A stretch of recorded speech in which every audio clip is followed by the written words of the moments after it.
All right, all. Looks like I'm live. All right, all. Looks like I'm live. All right, all. Looks like I'm live. All right, all. Looks like I'm live. All right, all. Looks like I'm live. All right, all. Looks like I'm live. All right, all. Looks like I'm live. All right, all. Looks like I'm live. All right, all. Looks like I'm live. All right, all. Looks like I'm live. All right, all. Looks like I'm live. All right, all. Looks like I'm live. All right, all. Looks like I'm live. All right, all. Looks like I'm live. All right, all. Looks like I'm live.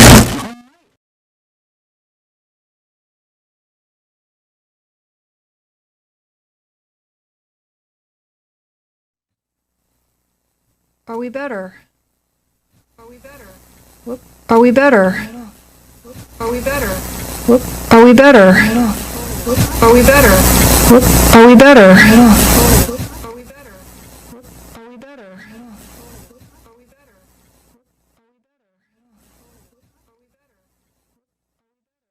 Wow. So we have a feedback loop somewhere, huh?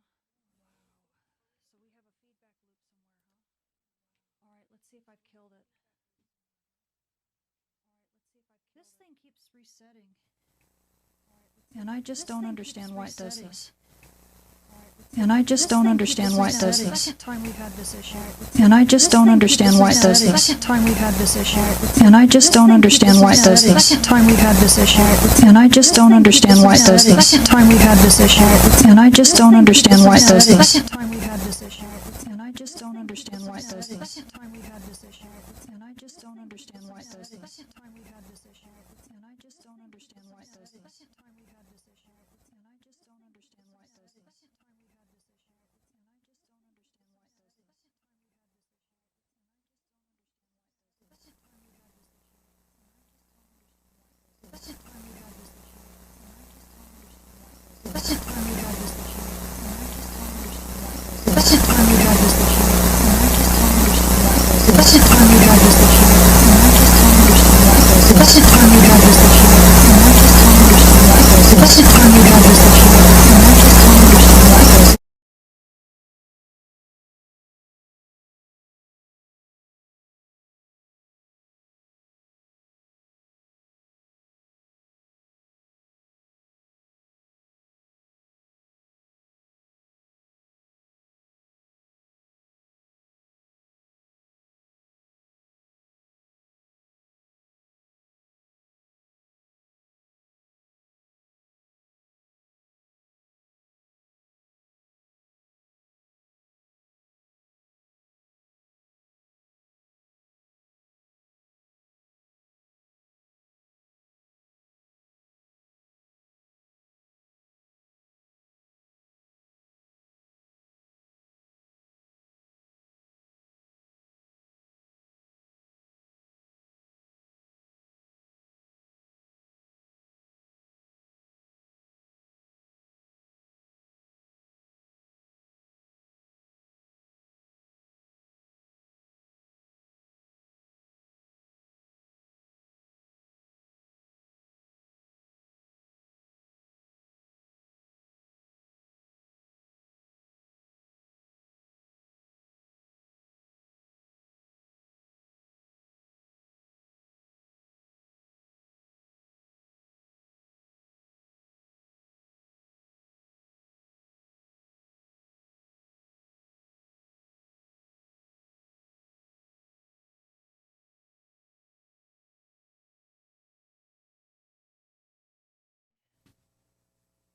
Do we get an echo now, or is it better? Do we get an echo now, or is it better? Do we get an echo now, or is it better? Do we get an echo?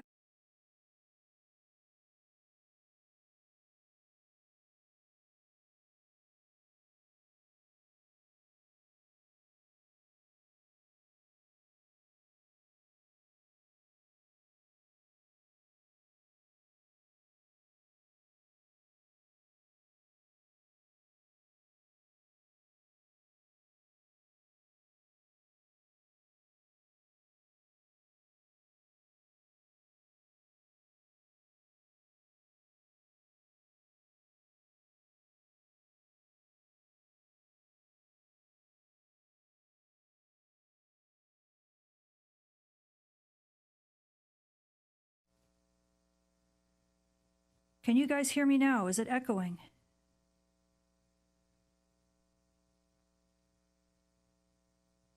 I see no echo. My Lord, I have no idea. Wow, okay. Well, once again, this is the problem I have. The problem I'm having is that... Hi, Jerry. I was just telling everybody, the problem I have is that before my stream goes live, there is no problem. You're good. And it only happens once the stream goes live, so it's impossible to troubleshoot. So it's very frustrating. I appreciate you guys hanging out. This is the comedy hour, isn't it? Anyway, okay. Well, Your audio is fine. it's working now. Okay. So I think I understand where the issue is, and it is in one of my pieces of hardware. So I'm bypassing that piece of hardware. It may have a short, and so that's good, because then I can avoid it from now on. Your sound is good. They say go. All right, I'll go. Thank you so much, Jerry. Okay, bye. All right, guys. So with that, very interesting start. Helping me troubleshoot my gear again. Crazy.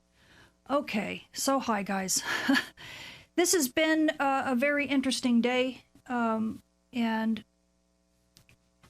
now all my monitors have gone strange. Yeah, I'm having a weird kind of strange thing happening in my monitors. You guys can see the right thing, but my monitors just went weird.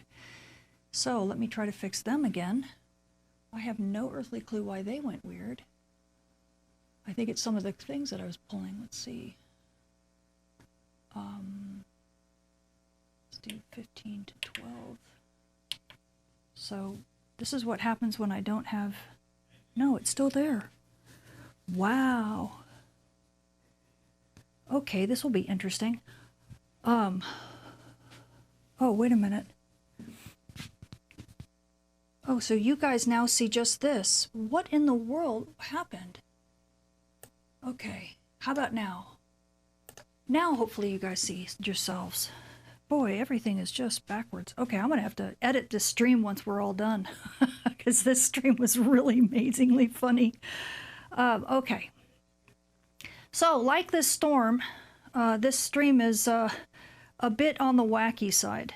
What you were seeing was live real-time solar wind footage, and I will show you that in the deep dive. But what I decided I want to show you first is just basically the 5-day, what we're going to be expecting.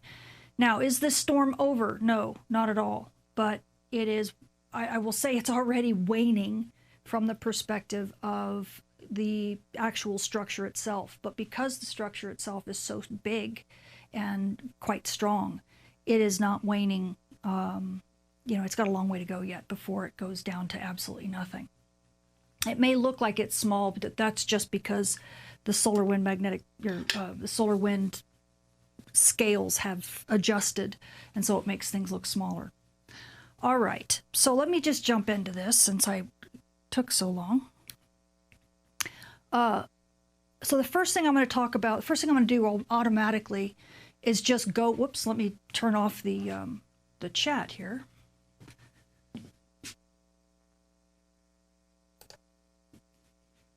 Okay, so let's talk about just immediately what the solar storm conditions are going to be starting, you know, basically now into the next few days. As you can see, as I roll it out here, it's really not going to be that big a deal.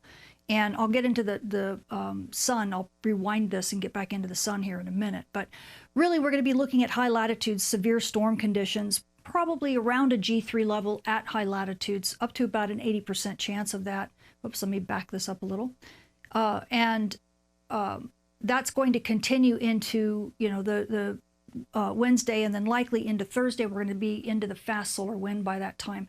Things will be waning over the course of time. We might, and you'll see why I say a G3 here shortly in the deep dive. It has everything to do with, I believe, the magnetic field configuration of this storm is going to flip over. When we get into the fast solar wind, we're still going to be pushing G1 levels, likely just because of how rattled the Earth's magnetic system has been. It's been extremely rattled, and it's been hitting, causing issues for the HF bands and the VHF bands a lot more, and GPS even, a lot more than it's been giving Aurora chasers really great shows, at least in this latter part of the storm, although the very beginning of it was quite spectacular, and we can talk about that in a bit. But we'll likely have some fast solar wind that goes in through the 23rd and possibly into the 24th before things finally calm down. And now as we go to mid-latitudes, only expecting G2 levels over the next 24 hours or so, with possibly about a 50% chance that we'll bump back up to G3 levels, which will be a severe storm. Could that happen? Yeah, it depends upon how rapidly that magnetic field strength in that storm dies down. We're in a really unique storm because of how it was launched and where it was launched, and we'll talk about that more in the deep dive. Again, we're going to be seeing some fast solar wind, but I'm expecting the storm, pretty much all of the storm effects are going to be over by the end of the 20th. And then we get into Wednesday and Thursday, and the fast solar wind is going to be taking over. And then things will calm down by the 23rd, easily by Friday. I know there's a big amateur radio contest this weekend, so that should be, the conditions should be much better, much improved. So don't worry about it too much. Because that's, it's going to be going away. Where the big problem is going to be continuing with that solar flare and Dayside radio blackout risk. We are having severe noise on the bands right now. This is on the Dayside radio bands. This is going to continue because these regions are, the regions that we'll be talking about are going to continue to be noisy. We also have a couple new regions that have just rotated into view, and they look like they're going to be maybe bigger flare players too, and we even have one more set of regions that were active last time we saw them that are also going to be rotating into Earth view. So NOAA's giving us about a 65% chance of M-class flares at the R1 to R2 level radio blackout, and 25% chance of X-class flares, and that will likely, it kind of might die down just a little bit, but then I'm bumping it back up, at least as far as X-class flare rating. I'm going to bump that back up in the next few days, because that's oftentimes what happens with these regions. Once they have a big flare, they'll die down a little bit, and then they'll ramp back up, and there'll be trouble all over again. So just expect to kind of get a little bit of a break here over the next couple days, but then the chance for the big X-class flares at the R3 level radio blackout will ramp back up, and the new regions rotating into Earth view won't help. Expect also the solar flux to also rise again. I don't know if we're going to cross back over the threshold of 200, but it'll be close. It'll be close enough, and that's because that big coronal hole that's in the front of the disk, it will be moving to the west limb and disappearing from view, and these new regions will be rotating into Earth view. So it will be a more active disk for probably the next week or two. So expect that. But again, the radiation storm will be dying down, which I'll get to here in just a second. Let's see. Whoop. It changed on me, and I caught it right at the wrong time. All right, so radiation storm and polar aviation outlook over the coming week. We're sitting at a D2 minor range right now, and it's an orange D2 minor range. This is at flight level 360 for you aviators. It's an orange D2 level or D2 minor range right now because we are literally at the high end of that. We're coming down quickly, thank goodness. We actually were at an S4 level radiation storm. We're now at an S2. I'm expecting that to continue into probably tomorrow, when we're going to get into the lower part of it. We'll probably drop down below an S1 level starting around Thursday. And that's simply because we are, the reason why it's lingering so much is because the shock that was accompanying the big solar storm that hit us, that shock was extremely strong, and so the particles were still streaming at it we're still getting particles from the backside of that shock, still streaming down at Earth, and so we're probably going to be dealing with that over the next several days, and finally we will drop down into the D1 normal range somewhere around Friday or Saturday. I'm being a little bit conservative. I believe we'll probably be down into the D1 minor or normal range probably on Friday. But those of you who have to fly, just know, you've got elevated risk right now. It's not too bad, and we'll get into the details as to why that is. This S4, which is supposed to be a historic you know, anistoric radiation storm. It is historic and it's not historic for, you know, two different reasons. It's historic because it's got very high fluxes, but it's not really all that big a deal when it comes to energetic fluxes. So it's actually what we call a soft spectrum. And it's, in terms of total intensity, it's the biggest we've seen since November of 2001, to be honest. It's bigger than well, it's not bigger than the Halloween storm of 2003, but the last time we had a storm that was just about this level was 2001. And so that's why I'm sure Swipsy put in the whole thing of it being such an historic and rare event. It is rare, but to be totally honest, the radiation storm that we had a while back was actually what I would consider a bigger storm, simply because the level of energetic particles, it was such a hard spectrum. It was a totally different type of radiation storm than what we're seeing now. So aviators, you know, you're actually in a better situation now than you were when we had that last big storm. That radiation storm was much more intense than this one. So don't let it freak you out too much that we had such a big storm. This one was shock driven, and we'll talk more about what that means. Okay, so that's the 5-day. Okay, I'm now going to back up and actually flip to this side of the diagram, so we can talk a little bit about the actual event itself and what we're seeing and what we're expecting to see here over the next few hours. In actuality, we might start.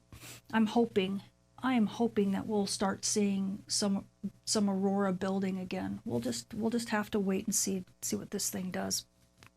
But to start off, it was really region 4341, and you can see 4340 or 4345 in here that was part of this eruptive process, and along with some of these regions up in here.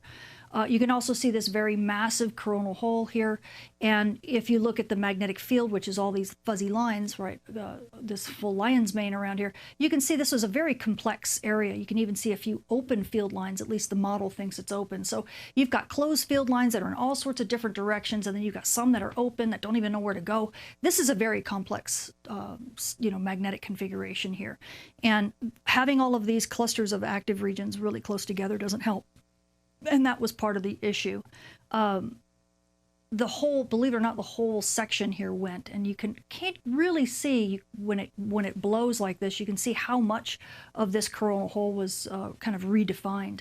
The whole edge of this coronal hole was eroded, and we had multiple different filaments in here that we'll talk about. I call that kind of the baby filaments, along with this parent here. We had this big parent filament that launched, and then we've got a whole bunch of other things all around it that also launched, which is probably contributing to maybe what we're going to see as a lingering aspect of this particular storm.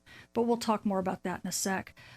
This is going to flip here really quickly. As you can see, there's still a lot of popping going on, especially in region 4345, which actually was part of what caused, well, I want to say what caused it, but we'll talk more about that in a second. Here's another view of it, and you can really see one of these filaments right here. We'll get in a closer look at it here shortly. But there's this filament right here.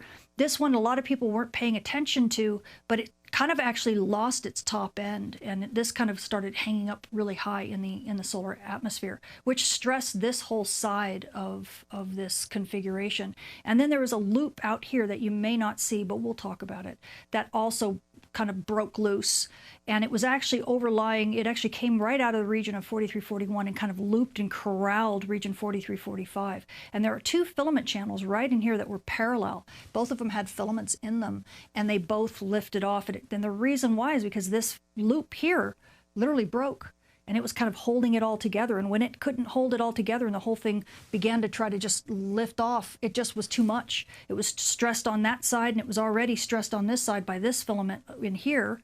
And so the whole thing just kind of went. And so what it took off was this whole section. I mean, it was literally not just one, one ruption, one neutral line, so to speak. It was a whole slew of them, a whole family of filaments that lifted off. And because of that, just the massive amount of stuff that was involved in this eruption is partly what made this thing so incredibly strong and very, very fast. So as you can watch the whole thing kind of go, I think it'll pop here in just a second. Boom, right there. You can actually even see if I back it up just a smidge. You can actually see, look at it lit. Look at these ribbons. Ribbons are all in here, all in here, all in here. This is the filament that's kind of letting go. You get, and of course you've got all this, you know, this is where the main part of this X 1.9 flare went. But then you've got other stuff down in here, and I'll talk about it in a minute. But as you can see, this outline, the reason why this outline is like this is because this is the edge of where that coronal hole is. And when you watch the blast wave propagate, you'll see it actually stop right here. It doesn't propagate across. So we got very lucky with this particular event, if you call it lucky. Aurora photographers would call it lucky. I'm sure amateur radio operators and airline pilots would say, no, this isn't lucky at all. You would have much rather have had the coronal hole stop mid-disc and then have this thing blow off on that side, because it would have probably stopped it from having any influence, any Earth-directed component. But because this coronal hole was past center disk, that blast wave was able to ripple all the way out to here and ensure that the whole thing included everything all the way out beyond center disk, which means that we were definitely going to have Earth-directed stuff. And I'll show that Halo CME has a really nice difference image that, you know, a difference movie that he shows that I will show here that really shows the blast wave in spectacular fashion. If you don't follow him on X, you really should. Anyway, so that is a composite of showing a little bit of the coronal hole in relation to the actual eruptive stuff that you see there. And of course there were some other misfirings afterwards, and people say, oh, these things are coming. No, they're not probably coming at Earth. And I'll talk about that more here in a moment. Here's a better view. Now you can really see that filament. See it right there? That's the one that lifted, that got this side of this whole dynamic system here. You can see a bunch of little filaments. Here, if you can see this dark here and this dark here, these are the two parallel filament channels. So you had two filaments side by side, and they were actually getting squeezed together because region 4345, which is this one right here, was moving up and elongating this whole area here, giving it more probably, I don't know, surface area or stress to be able to kind of cause this loop to just not be able to tether everything together anymore. So when the whole thing goes, it just lights up spectacularly, you know, and involves a good, huge portion of the sun. And that's why it was only an X 1.9 flare, but we get this incredibly massive storm impact and a very, very fast solar storm launch. Okay, let me now, I think that's probably all I have for the big full disk images. So let me tab, whoop, yep, that's it. I want to tab to this. So one thing I wanted to show you was about the misfiring. Okay, so afterwards, and I put this in a log view, as you can see here, I'll stop it. This is, let me orient you, this is the coronal hole. I know it looks funky because this is the fluke of the tail of the whale that's up at higher latitudes, and this is kind of curving down like this. This goes into the southern hemisphere and around the east limb. But what we're looking at really is the after effect. And I guess what I could do is show it here first to kind of orient you. So if you look, here's the fluke of the whale tail, okay, and then that's the part that goes to the southern and the east limb. Here's where the whole eruption happened, but we have a little structure here as I let it go. Wait, it might have already gone. Let me just back up enough so that we get right to the tail end of that eruption. Okay, so you can see the main thing here, but you'll see this little finger of stuff right here. So when this thing goes boom, watch this little guy. It looks like it's erupting, okay? Right here. Watch it, watch it, watch it. Come on, whoa, like that. See that? And it looks like it creates something and it lifts off and, oh, we've got another CME coming toward Earth. No, let me give you an idea of what's really happening there. Whoop. Let's go back. Okay, now, let me step on this side. Okay, so this is that fluke of the whale tail, okay, of the coronal hole up in the north. This is that filament I was talking about. This is that hook feature, okay? It looks a little strange just because I've got it in a totally different format. But what's nice about this is that you can really see what happens to this particular feature. So if I stand off, you'll see the whole big thing lights up here in a second. This is that filament that's hitting Earth now, is this big structure here. So you'll watch it go first. Whoosh. Wow, what a big thing, right? Now, notice what it's done is it evacuated everything on top of this little filament here. See that? See all this stuff, this covered stuff? See how covered it is? Okay, that's actually showing you that the mist and fog is actually showing you stuff that's trapped and it can't get out. It's heated, and so it's emitting light, and it creates this misty looking stuff. That is part of the corona, you know, the lower corona, and it is trapped by closed field lines. But once this thing goes, it evacuates. Boom! You can see that it evacuates so much stuff, and as it evacuates stuff, then it exposes this filament here. So this is the one that was like, ooh, does it lift off? Well, watch it from this perspective. You can see what happens. It feeds off here, and look, whew, it gets like, it almost looks like it gets sucked into the solar wind. I mean, solar wind, into the coronal hole, right? Let me back it up just a smidge. It's the most interesting feature I've ever seen. Right? It just, so the question is, whew, does it get sucked into something? Well, it looks like it does, but maybe not. It either gets pulled in back into the closed area here because there's some kind of loop that's connected, or it does connect to some open field lines, pulls out in here, and then once it hits that coronal hole region, it just goes straight out, and it just diffuses enough that we don't see it. So either way, it's no longer a coherent filament that's leaving, you know, being ejected. If it is being ejected, then it's being split apart to the point where we can't even see it lifting off. So it's lost a lot of its coherence. Or it's somehow being sucked back into a closed region in here that we can't see very well. But either way, it's not a conventional storm launch. Okay? So all of this promise that we had of, hey, there's yet another solar storm coming, I don't think so this time. Okay. Anyway, so hopefully that clarifies that. This now is Halo CME's difference disk eruption coronal wave shower. He's been doing this for so long. I don't think he's ever totally named it. It's a base difference image. You can actually see a little bit, strangely enough, you can actually see a little bit of that coronal hole with the whale tail fluke up here. You can't really see the regions very well, but there they are. This is region 4341. Here's region 4345. And already at the beginning of this, you can see that loop, that offending loop I was telling you about, that actually is locking these two regions together. I'll show it even more closely here, annotated in a minute. But watch how this loop, and you'll see a filament right here, really illustrate the stress of this region. Look at this right here. So this is just beginning to get bad, and I'm going to pull it back just a smidge. What you can see really well, do you see that coronal loop? Boy, that is being highlighted. That's really just kind of really getting, you know, bothered and getting stressed. And you can tell that because it's moving, because that's what the difference images really highlights. It highlights motion. And so there's that loop. And then here's that filament.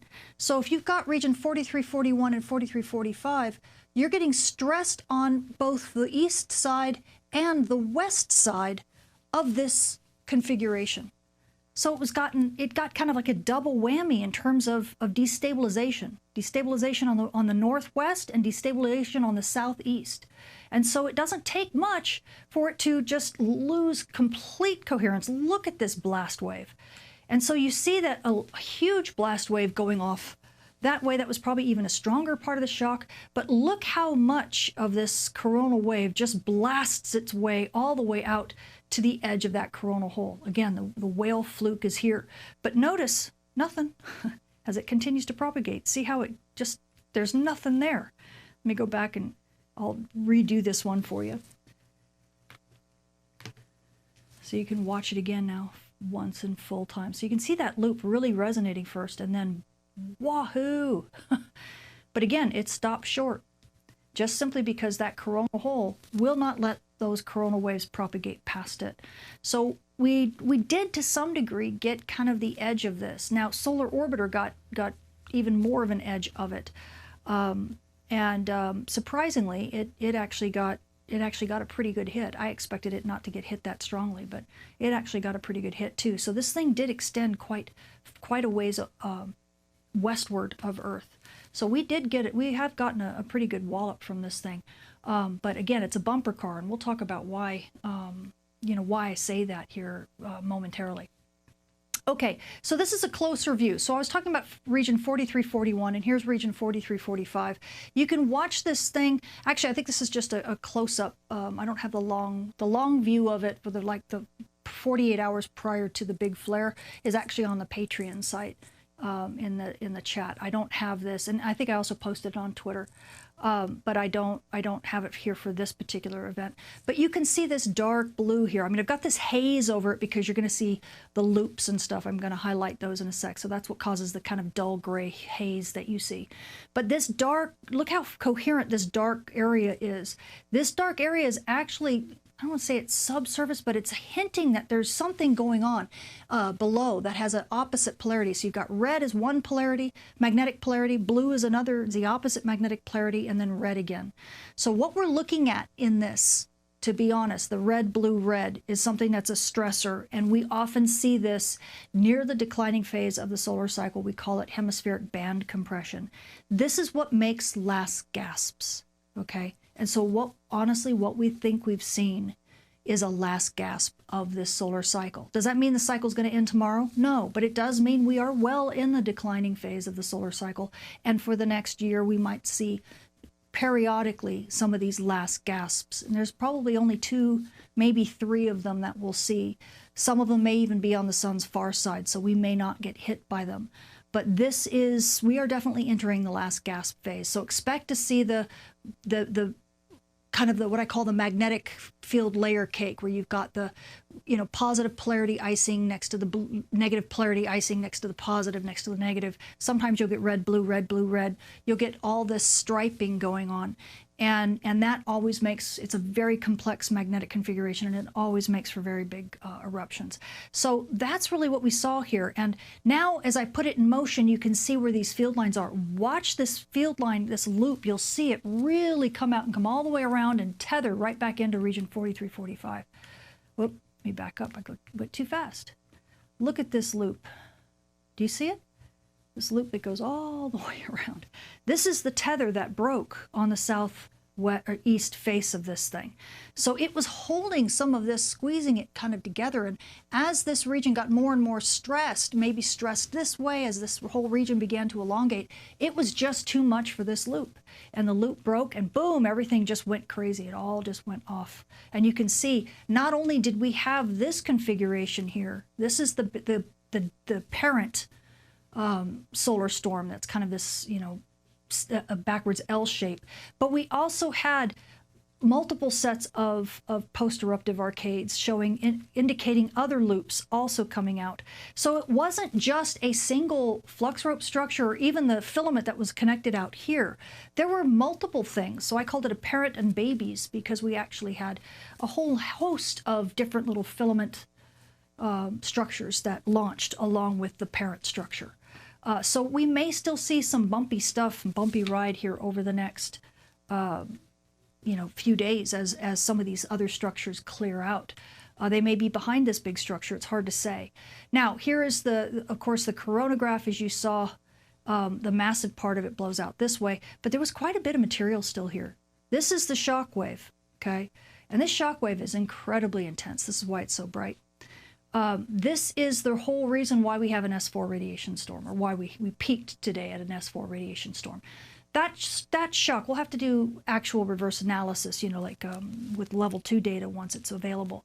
But I would not be surprised if this shock wave was traveling close to 3,000 kilometers a second. When you clock the actual speed of this storm from launch to just average speed, from launch to impacted Earth, the thing was going over 1,660 kilometers a second. And that's the bulk of the storm. Having a shock well over 2,000 kilometers a second is a no-brainer. So whether it was 2,500 or close to 3,000, that all depends upon the ambient upstream solar wind, which is moving right around, right before the storm hit, basically upstream of the storm when it reached 1 AU.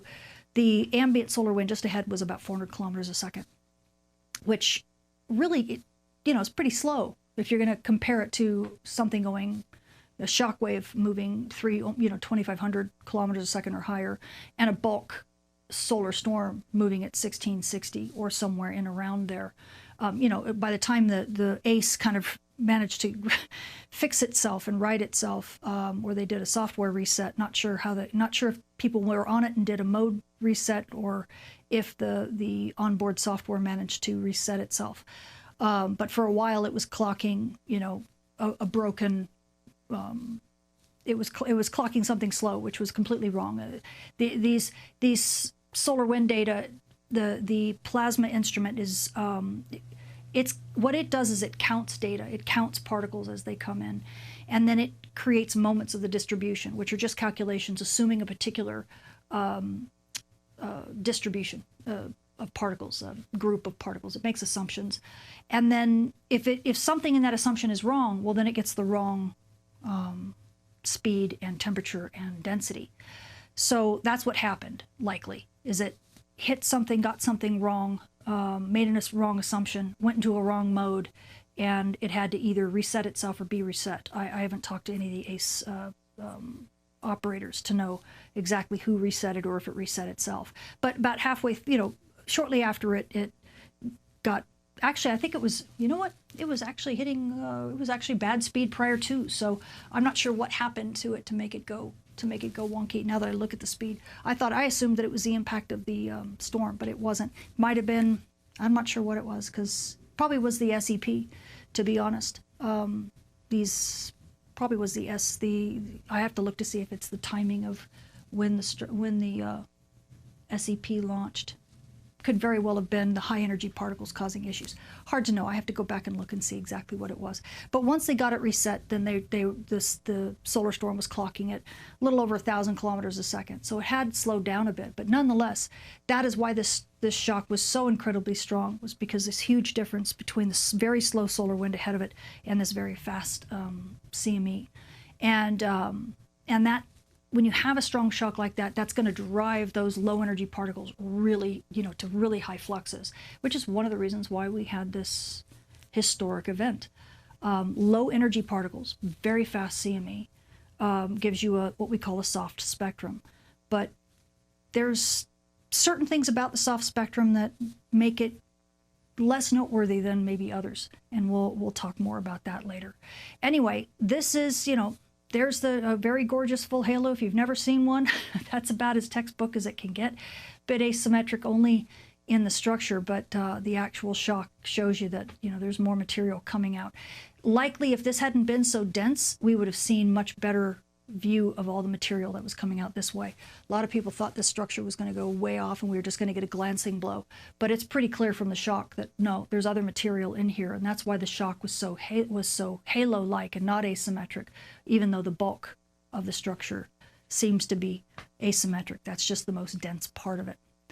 Okay, as far as that's concerned, I think that's all. Do I have any more? I think let's let this play out. You can see there's all this other junk that still comes. Oh, and by the way, I've seen people talk about online. This is either Earth or the Moon. I haven't looked to see which it is. Why do you see two of them? People say, oh, this is fake, this is AI. No, this is because this is a difference image.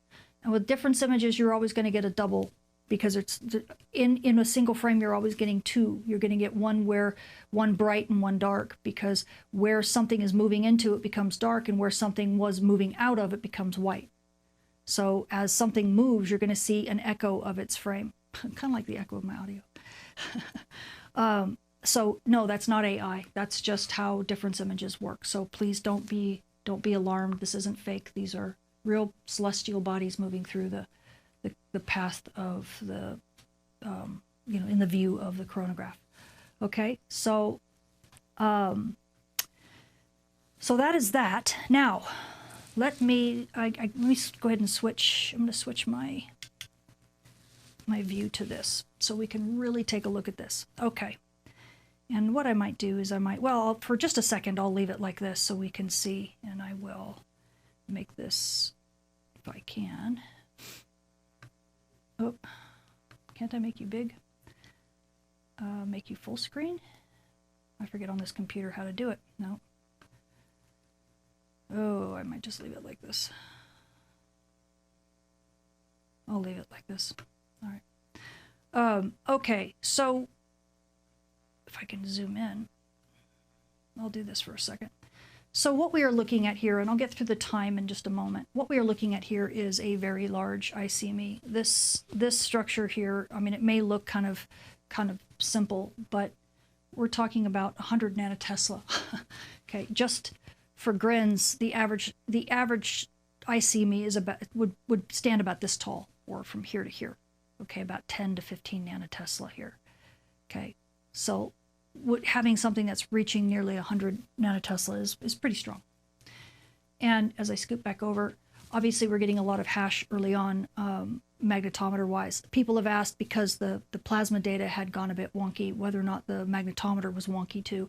No, magnetometers, these are fluxgate magnetometers. They're actually quite robust. So even when the plasma instrument goes bad, magnetometers still work pretty well.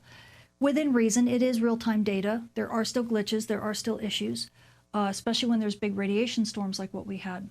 Okay, so of course when this thing started, right, everybody got their eyebrows raised. Now we knew this was going to be a big deal because, and I'm not going to bother showing the SWPC and NASA models, just simply because it's, you know, I think it's old hat probably. Those have been passed around so much. But what we did have is this fast wind stream, right, that literally is hitting Earth, or trying to hit Earth, if it weren't for this ICME, trying to hit Earth now. And because of that, we had something called a stream interaction region. And that is a region where when you get slow solar wind and you get fast solar wind behind it, it bunches up the slow solar wind, and it compresses it and makes it kind of like, as I've mentioned, as I've talked about before in my mini courses, I've talked about a bow wave moving through the water. And if you're a boat and you're plowing through the water and you create that bow wave because you're plowing into water that is either not moving at all or moving much more slowly than you're going to see that big bow wave build. Well, that's what an SIR is, the stream interaction region. It's like a big bow wave. And now we have a big ICME plowing into the middle of this bow wave. So what does it do? It compresses everything even more. So whether or not this ICME was actually this strong when it left the sun, or this is all part of being compressed even more in this very unique geometry, it's hard to say. We'll only know that once the fast solar wind actually arrives, and we'll see how it all kind of plays out. But until this whole thing, you know, probably over the next 2 days, we'll know.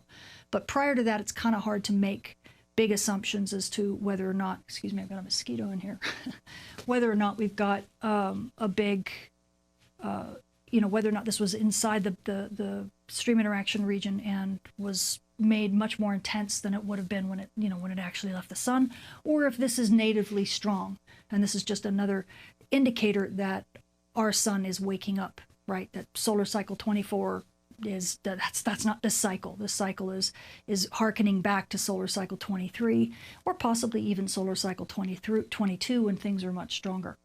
Now, I know this is a bit messy, so what I'll do is I'll take off the X component, which is the yellow, because we don't need it for the moment, and I'll focus on these other two. Let's focus on the red one, because that's what everybody cares about.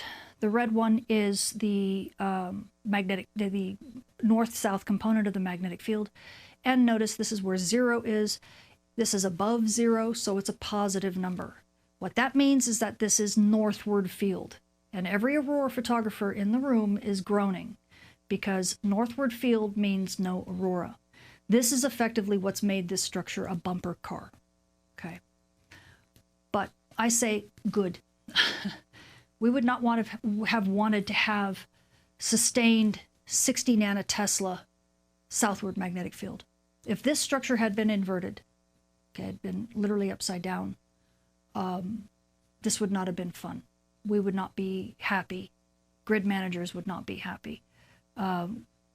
There'd be a lot more radio communications issues than we're even having now, okay, especially with an ongoing S4 radiation storm. So 60 nanotesla is not a number you want to see, northward or southward, but thank goodness it's northward, because that is preventing. It's like having two magnetic, you know, two fridge magnets that repel each other. So what happened is that this thing came at, you know, over 1,000 kilometers a second, smashed into Earth's magnetic field, created an incredibly strong bump for Earth, crushed Earth's magnetic field, but then did not pump all of its energy. Instead, Earth pushed back, bounced this thing back, and now this thing is blowing over Earth and not really efficiently reconnecting, what we call reconnecting. It is, but it's not reconnecting in a typical way. It's reconnecting, honestly, on the night side and pulling stuff onto the day side. And this is why amateur radio operators are having probably a worse time than they would expect to have during northward magnetic field. Because this thing is, even though it's not really an efficient process, this thing is, it's because it's so incredibly fast and the magnetic field intensity is so strong, it can push more into the Earth's system, even with the wrong magnetic configuration. What also helps is the fact that we have a very strong Y component. That's what this is here. Minus 54 nanoteslas, nothing to sneeze at. Plus 54 nanotesla would be nothing to sneeze at. Either way, this Earth doesn't care. What it cares about is that it's got magnetic field going east or west, which aligns beautifully with what we call the crosstail current. The crosstail current is what helps that slingshot sling forward, because it disrupts. It helps make it easier to disrupt the crosstail current when it's strong like that. And so you will end up getting stuff being diverted into the ionosphere. So a lot more current is flowing through the ionosphere simply because we have strong BY component. And so that is helping to drive, even though you see it kind of chunking up and down like this, that is helping to drive this solar storm. Even with, people are saying, why am I seeing gorgeous aurora in Germany right now? The magnetic field is 60 nanoteslas northward. It's the BY, guaranteed. It's the BY component. Here it's still sitting at 37 nanotesla. We don't care, again, if it's east or west. 39 nanotesla, and that's the most current reading. So if you were to say, what kind of flux rope is this? Well, if you are magic and can read it, then you would say that this is a west-northeast storm, and it is what we would call a magnetic field, a magnetic fizzle. Now, the solar storm fizzle mainly, but density's been reasonably okay, and speed has been insanely high. And that will even make inefficient bumper cars effectively give us something. If you were to look at, for those who know DST, if you were to look at DST, it's probably not that exciting. I'm not even sure if it's made minus 200 nanotesla. For those of you who know what DST is, it's a kind of basically an indicator of the health of the energization of the ring current, which is a way really where it's kind of the mass storage of the Earth's magnetic system. And that ring current dictates a lot about how the storm progresses. And of course, what kind of aurora you see. It also is the big definer of whether or not you see a lot of the deep red auroras down into mid-latitudes called the SAR, the stable red aurora. If you see that, you know the ring current is quite active, and it's and there's a lot of particles precipitating. And that's likely what you're still seeing now. And what I'm hoping is I will go ahead and put the BX component back on. What I'm hoping is that very soon, as I'll pull this back up, boy, I'm hoping, because now this thing is more manageable. Notice where we are. The total field is white. It's still sitting at 41 nanotesla. That's still strong. Okay. Is it Carrington class strong? No. Was the 100 nanotesla Carrington class strong? Borderline. If it had been all southward, maybe. Okay. It would have been super. It was super storm category, right? Maybe like, easily Halloween storm category. Easily, possibly 1989, what we call our standard candle storm. Those of you who know the March 1989 event.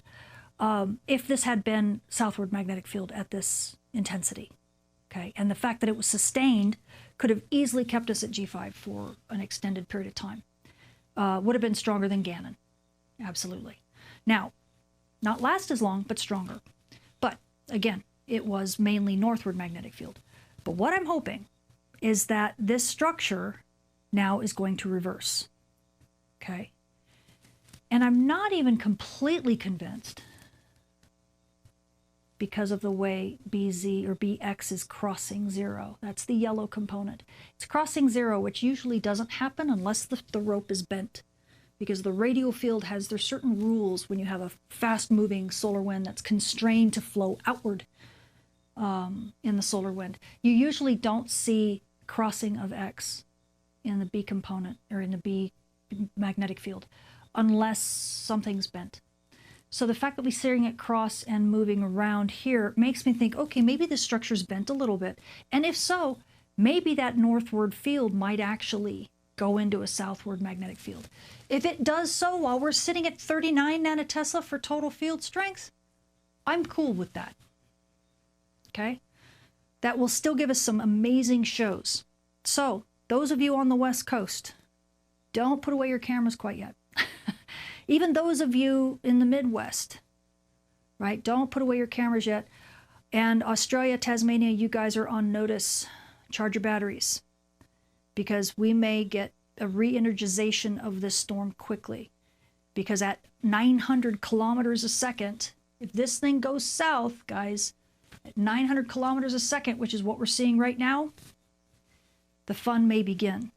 Okay? By the same token, Tasmania, watch your grids, right? If this thing goes south, there's still potential for issues. The EMP, thank goodness, is over. I warned people earlier about a potential EMP, and I know we got one. I watched radio contacts I mean, the bands just winked out. I'm not really sure how low latitudes fared, but the EMPs are always larger at low latitudes. So I need to get a hold of Brett Carter and see if he's been paying attention, because he's done some amazing work on EMPs at low latitudes, and so we'll see how it goes. But nonetheless, do not think this structure is completely over. Okay? Because we did see that bend. Now, one of the things I want to show you, and I guess I should probably pause here, but I want to be able to show you guys. I have the Solar Storm Visualizer. If you are on Patreon, you can get access to this. I will post on social media. I will post access to this too. Just not right this second. I may not post it on YouTube. I don't know. If I remember to do it in the link. Am I in the way? No, good. Okay. So I will talk about this in a sec, but I will, as I'm just kind of rolling it around for you to see. Here is Earth right here. Actually, let me do it with my hand. Oh, goodness, I can't see. Where is Earth? Oh, there it is. My fault. Goodness, it looks different. Boy, I can see it in my computer, but I sure can't see it on the screen. Oh, you guys, okay, there you go, you can see it. That's Earth right there. My screen looks terrible on the side. There's Earth. So you can see that Earth is kind of going it's just to the north of the center of this structure. And what if the, from what the real-time solar wind is telling us, is that this structure is pointing this way, meaning that the axis of this structure is northward. Okay. And so as this whole structure blows over Earth, it just stays northward. But as we know, this structure is also bent to some degree. We saw that kind of backwards L. And if it's bent, which the BX component is showing us because it crossed 0, if this axis isn't straight but rather bent, then we might actually end up in the trailing part of this structure getting some southward magnetic field. So that's what we're waiting for. We're waiting to see if that's going to happen. Okay, so I'll pause here and see what you guys have for questions. I'll see what's. Is this been clear after after all that? Let's see if anybody's got. What do you guys say? Here's hoping for southward. Yeah, I am.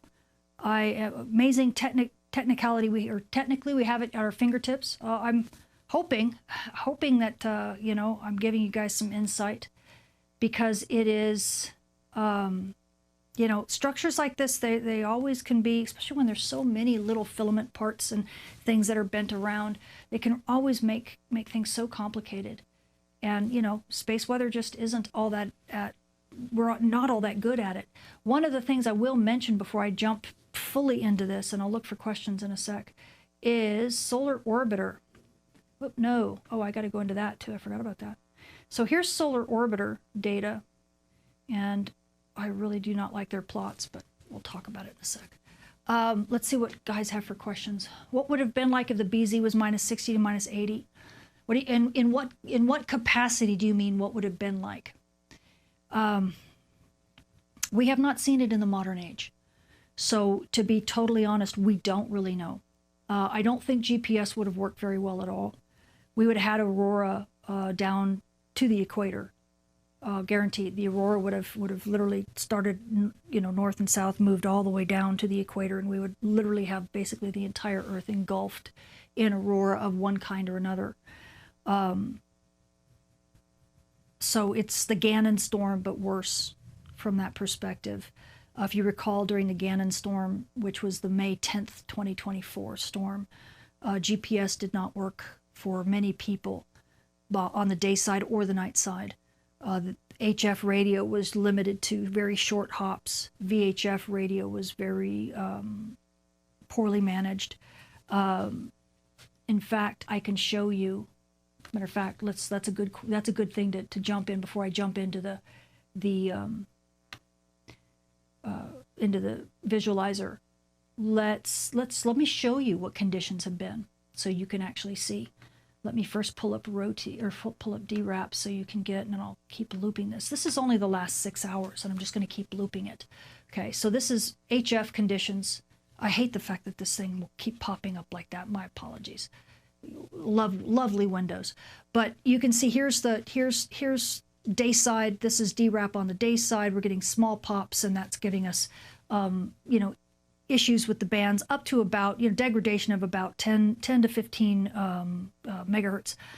Not that big a deal considering our S4. This is of course is a model. The S4 radiation storm really nailed us, but it was nailing us all the way down in here.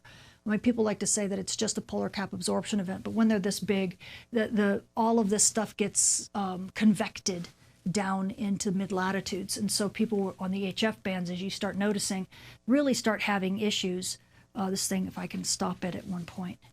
And Geochron is still a little wonky when it comes to getting the propagation done well.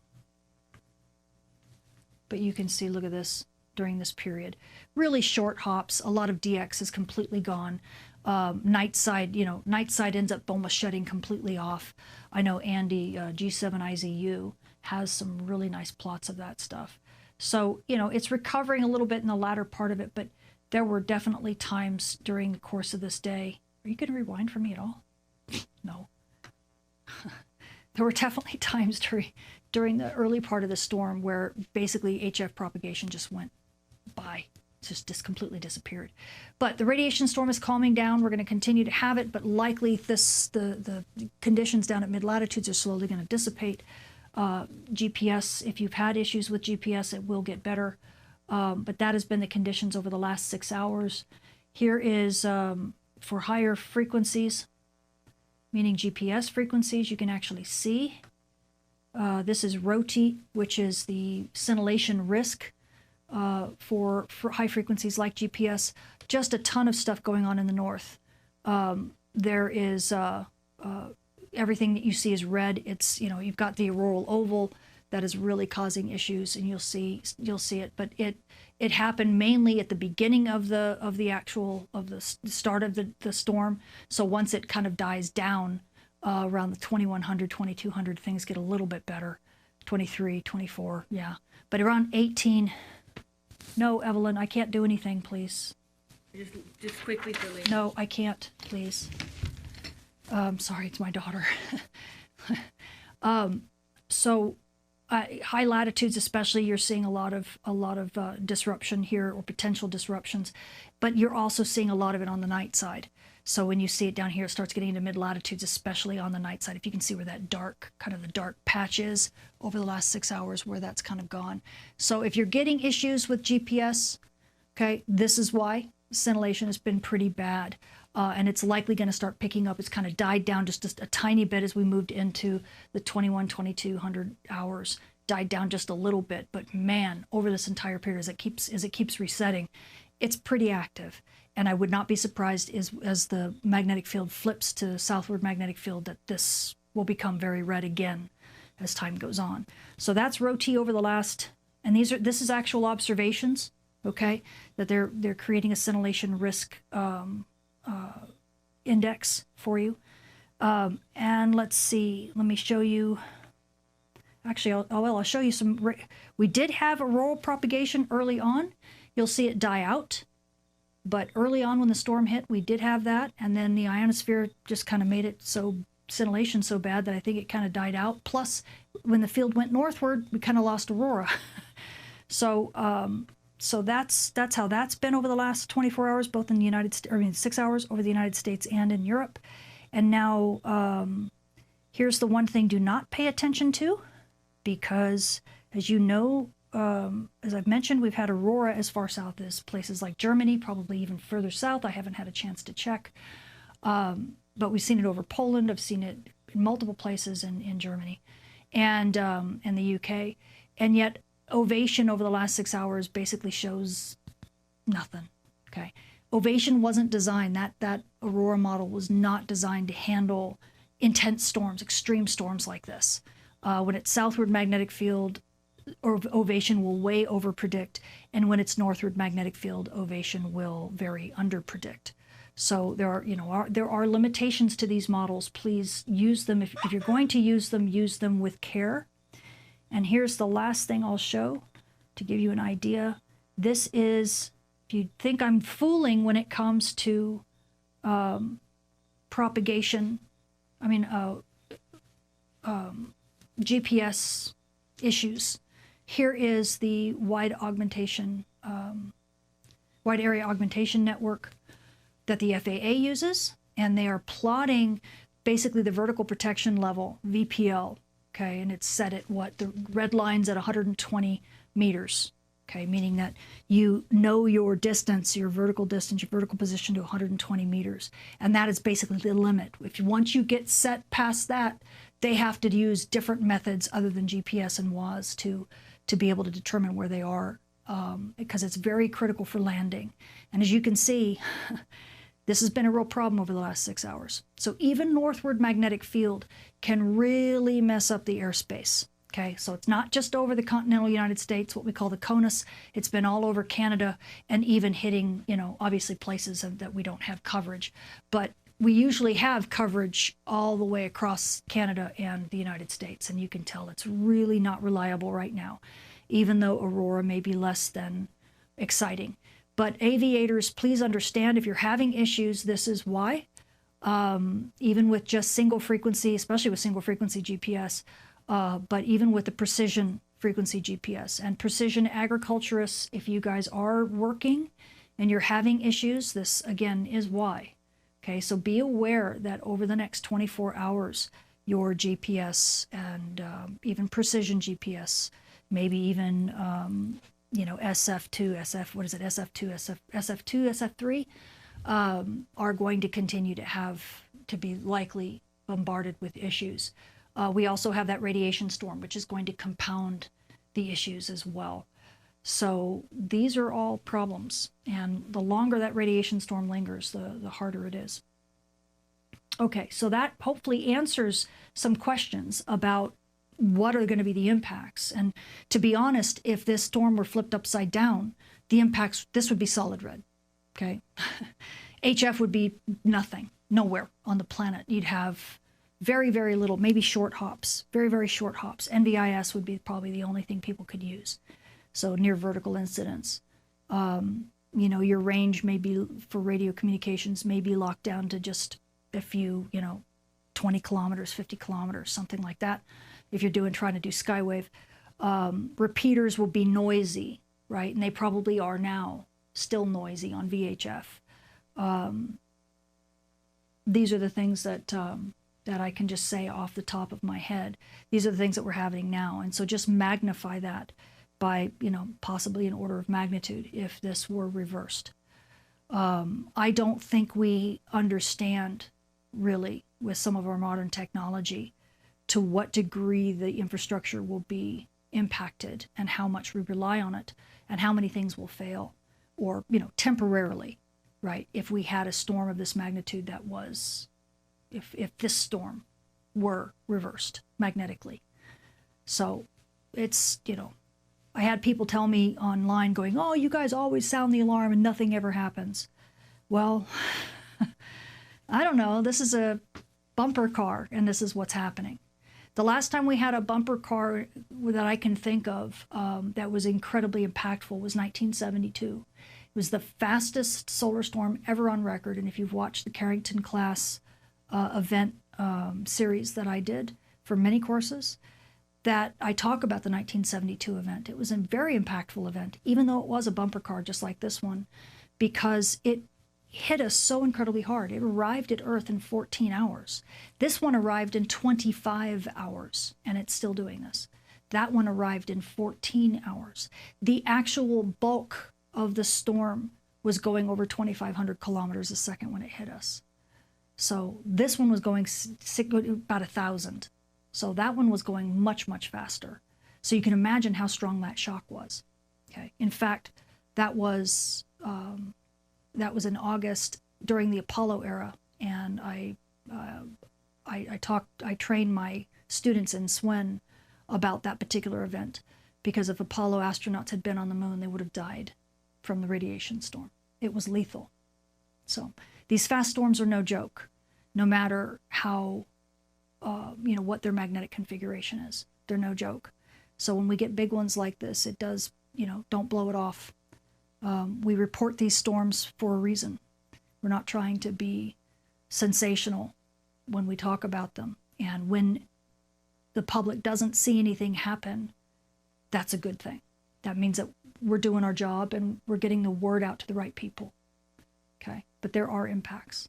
So, right, don't be scared, be prepared.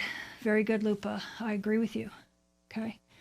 Yeah, so for those of you who are on HF, I mean, I've seen some of you guys talk. You say the band conditions have been pretty bad, but you know, if you have reports, please share with all of us, and you know, I'll be happy to talk about them more. So, a generator and water supply are always good to have. Yeah, you know, that's always just good to have anyway. I mean, I'm in Southern California where the power goes out quite a bit, even without a solar storm. So, you know, yeah, I don't think, you know, when we say you can't really prepare for months without electricity, I don't think that even if we had a big Carrington class event that we'd be without power for months. I think we've prepared ourselves really well, so that what ends up happening is that if people have to take parts of the grid offline because they can't ride through it, or if they allow a transformer to burn and it needs to be replaced because they had to sacrifice this one to keep the rest of everything else online, you know, there are scenarios in which that type of thing happens. But it doesn't, the grid managers anymore, and the utility companies have been so savvy with how their grids are made, and knowing the particulars of their particular grids, because each grid is different, that whether they ride through it or disconnect, what they're doing is that they're mitigating, they're doing the best they can to mitigate through basically green energy. They're being given a lot of green energy from the earth, but the grids are never really, they're not made to accept that kind of energy. And so they do what they can to maintain reactive power or maintain stability.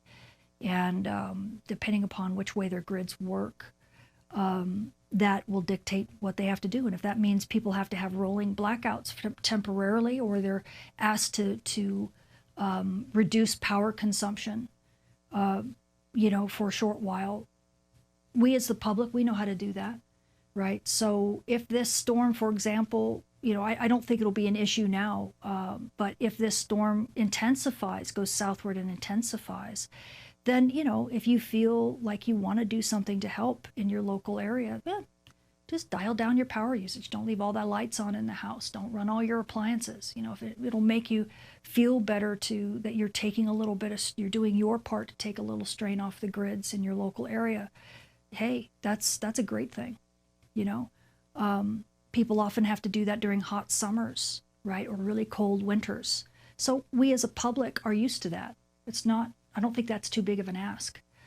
So that's something to keep in your back pocket for future use too, is if and when, because it will be a when, we get another really big storm, and maybe this time it's not northward pointing at the outset, it's southward pointing, then that will be, you know, I won't be kind of gently coming on, you know, late at night saying, hey, everything's cool, but hey, things might get exciting.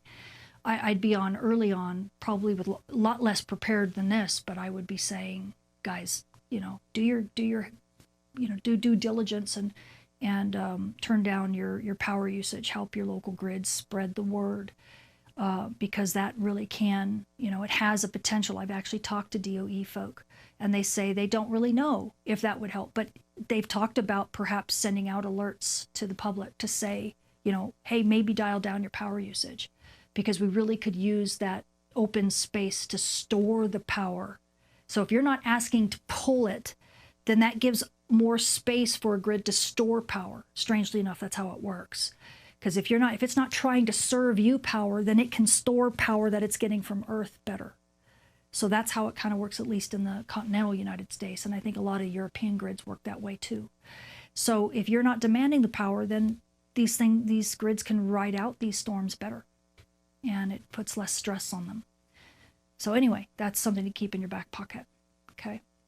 I keep my lights off and use 2 cats in my hands as my eyes. They meow. They meow if I bump into the walls. Well, you don't have to be quite that bad, but that's quite innovative. I like that. Using cats as your eyes. It's cute. Just don't let them scratch your eyes, right? That's cute. Okay, I see a question here. Are the current astronauts, cosmonauts sequestered? You know what? I do not know. Likely they have been when they're off duty. Again, this is a soft spectrum, and that actually gets me to the next point that I can share with you. Some people have asked me about this. You know, this is an historic storm. Blah blah blah blah blah, and remind me to get back. Ooh, look, Ovation is, haha. It's because we probably have crossed that threshold, haven't we? So, you know, see, this is why I waited to be on the live stream. Okay, what was I doing? I was going to show, oh yeah, I'm going to show you this. So here's the thing. Here's our radiation storm right now, and if you've noticed, I'll put this here, right at the peak. You notice that, take a snapshot, guys, because usually SWPC has the limit cut off here. That's how rarely we have S4 radiation storms. Typically an S3 level is fine. So popping up above the S4 level, which is this level here, which is what we did. I think the peak was at 3. Yeah, this is 2.59. I thought it popped up to 3. Yeah, it did. 3.02. Oh, 3.7. 3.7. Oh, if it stays. Stay. So I don't know if you can see that, but it's 3.7. I moved it again. At least for the real-time data, the peak was 3.7 times 10 to the 4th. And in this is in particle flux units. And I think the Halloween storm was 31, so 3.1. So we've either beat it or right really close. It's hard to know with real-time data because it always kind of gets, you know, things settle out when the better data comes in.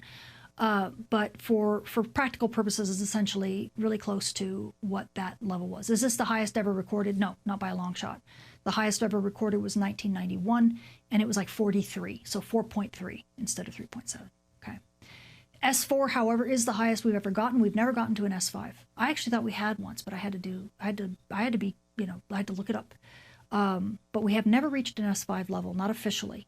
Now, we might have before the scales had been created, because back in the 1950s, we really had some major events occur, but we haven't had cycles that big since, so we've never made it to S5 since. Okay, so that was the peak, and sure enough, it peaked right when the shock passed over us. Okay, this is what we call an ESP, an energetic storm particle event. You can see it rises by almost an order of magnitude. These ESPs can be incredibly intense if you get the strength of the shock, basically the apex of the shock, which is part of what we did. Notice it fell really rapidly afterwards, but now it's just kind of mellowed out. Okay. Yeah, that's kind of expected. It's mellowing out partly because there may be something behind it, and also partly because we are still getting particles streaming from the back side of that shock. Here it's particles coming from the front side, which was much more effective at accelerating them. So the fluxes went really high, but we're still staying at looks like just above S2 level. Yeah, so just barely above an S2 level. Here's S1. Okay, but that's for the low energy stuff. That's greater than 10 MeV. Okay, what about these higher energies? Well, you can see 50 MeV right here, right? We've dropped down now quite a bit, but look at 100 MeV. Just a teeny tiny little thing. This is hardly noteworthy, okay? 1.1, 1.91 times 10 to the third. These are tiny levels. So what we call this is a soft spectrum, okay? Meaning no high energy particles, or very little, relative to the low energy particles. This is how you know it's basically shock driven. The seed population was not very strong, okay? It was not highly energetic. And so we ended up having, with a strong shock, you end up driving these low energy particles to higher flux levels, okay? But it don't really accelerate the super high energy stuff. Now, one of the recent, and I forget the date, but one of the recent big SEP events we had, I think it only got to an S2.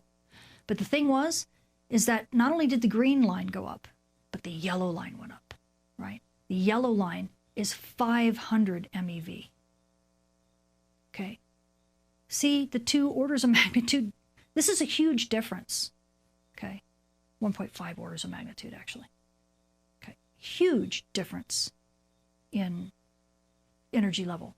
This yellow line went up quite high. It almost matched the 100 MeV, and it was up past actually, I think it was either past this or past this level. I can't remember where it was. But it was insanely high. And because of that, we had what was called a ground level event. And I could probably go search for it. So overall, the fluxes for the low energy particles weren't nearly as high as this. They were only sitting pretty much where we are now. It was as high as it ever got. But these high energy particles, not the low energy particles, but the high energy particles, okay, were way up here. And that is a more intense event, and the particles can penetrate much, much further.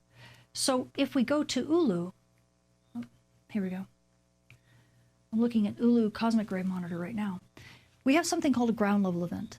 And this is when you get particles that are penetrating so much, so deeply, that you get cosmic ray showers, and you get actually a really intense level of fluxes of particles that are measured by the neutron monitors on the ground. Okay, that's why it's called a ground level event.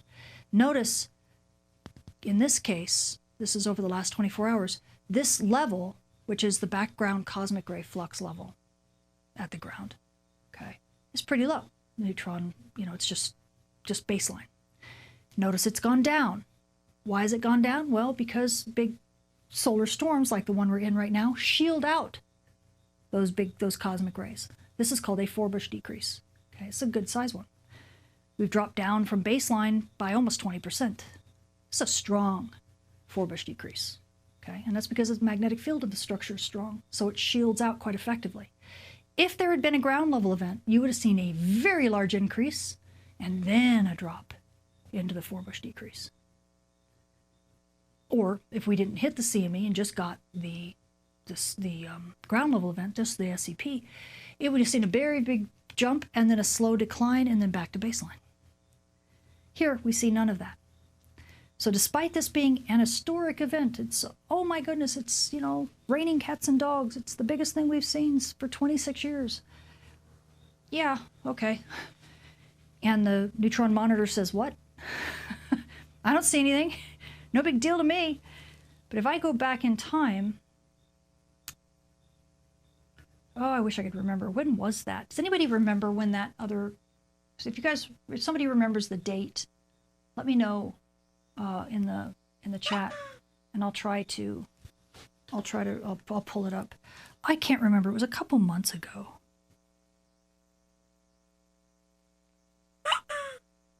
Somebody's pinging me. Who's pinging me? I'm going to see if somebody remembers. I don't see who's pinging me.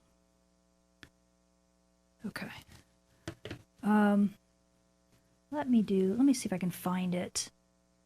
Let me do, I don't know, August of last year through this and see if I can see.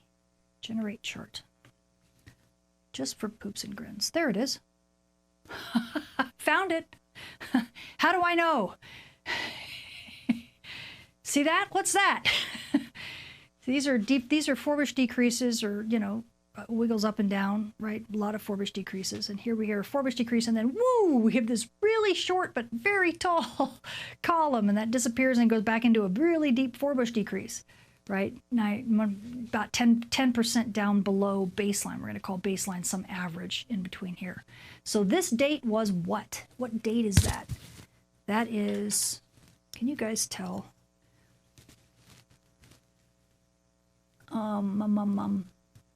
This is August 19th through January.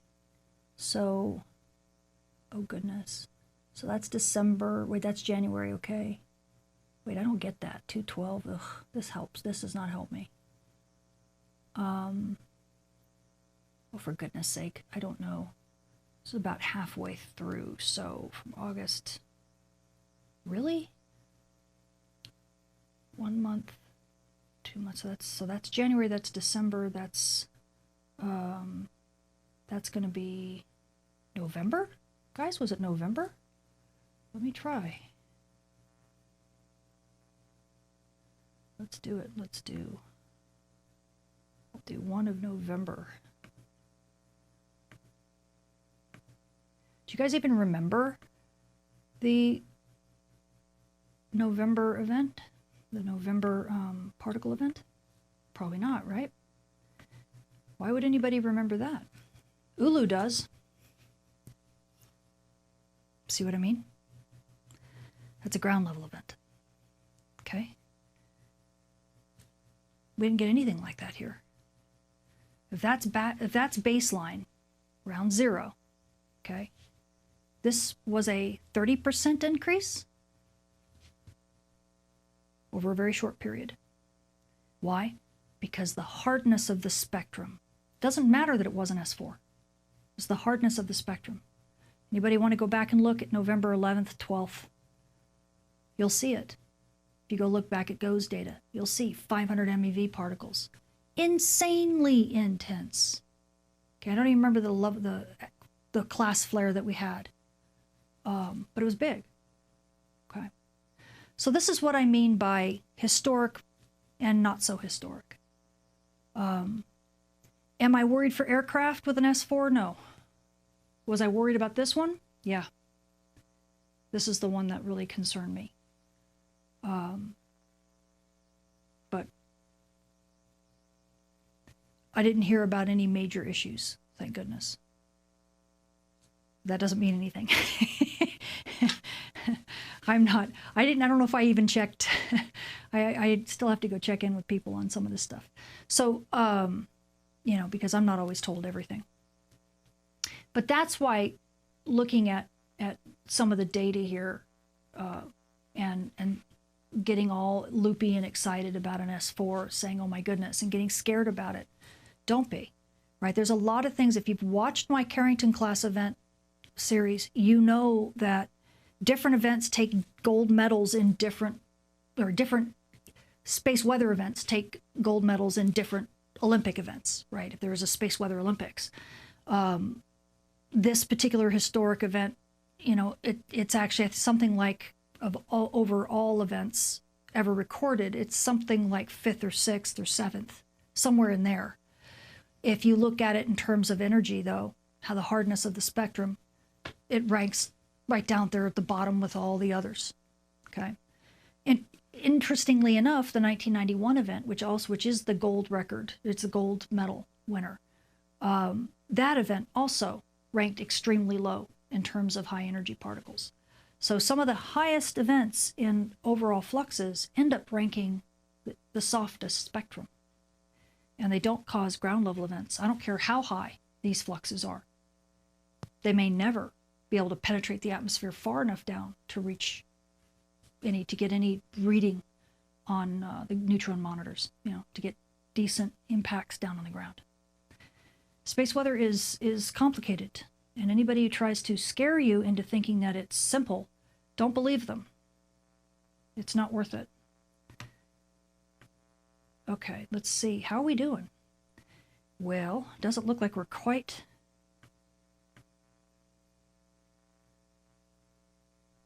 Doesn't look like we're quite there yet. 3 nanotesla, but still, the total magnetic field is 39 nanotesla. So the idea that we still have quite a strong storm and we haven't crossed through, I think there's a good chance we will. And that this field is not really just dying down yet. We'll still see, but it's getting closer. And the nice thing also, it's not reading right now. I wish it were. Not giving me the BY component, but it's pretty close to the total field. So I imagine the BY component is sitting at about 39, 38, right? Maybe 37 nanotesla itself. So it's still driving. It's going to be driving a decent storm. And now that we don't have northward component field, if it goes into southward field, boy, that's going to be interesting. Start watching Starlink, because we've had now how many hours? 6 or 7 hours from the current time, 4:27 UTC, from, I don't know, right around here somewhere, 21 UTC the previous day. So that's 7 or so hours of northward magnetic field. Well, that sets up convection patterns in a certain way in the auroral zone, in the upper atmosphere. And that guaranteed is probably long enough, especially how strong everything was, to really drive those convection patterns so that the neutral atmosphere flywheel effect begins to kick in. And so the neutral atmosphere is used to having a certain convection pattern. It's used to moving a certain way because the ionosphere told it so. And so when everything switches, when the ionosphere goes, ooh, we got to reverse direction and start changing because the magnetic field goes south, well, the neutral atmosphere doesn't notice that because it doesn't care what the magnetic field is doing. It's neutral. So it doesn't see the electric and magnetic field. So it doesn't know that it's time to reverse course.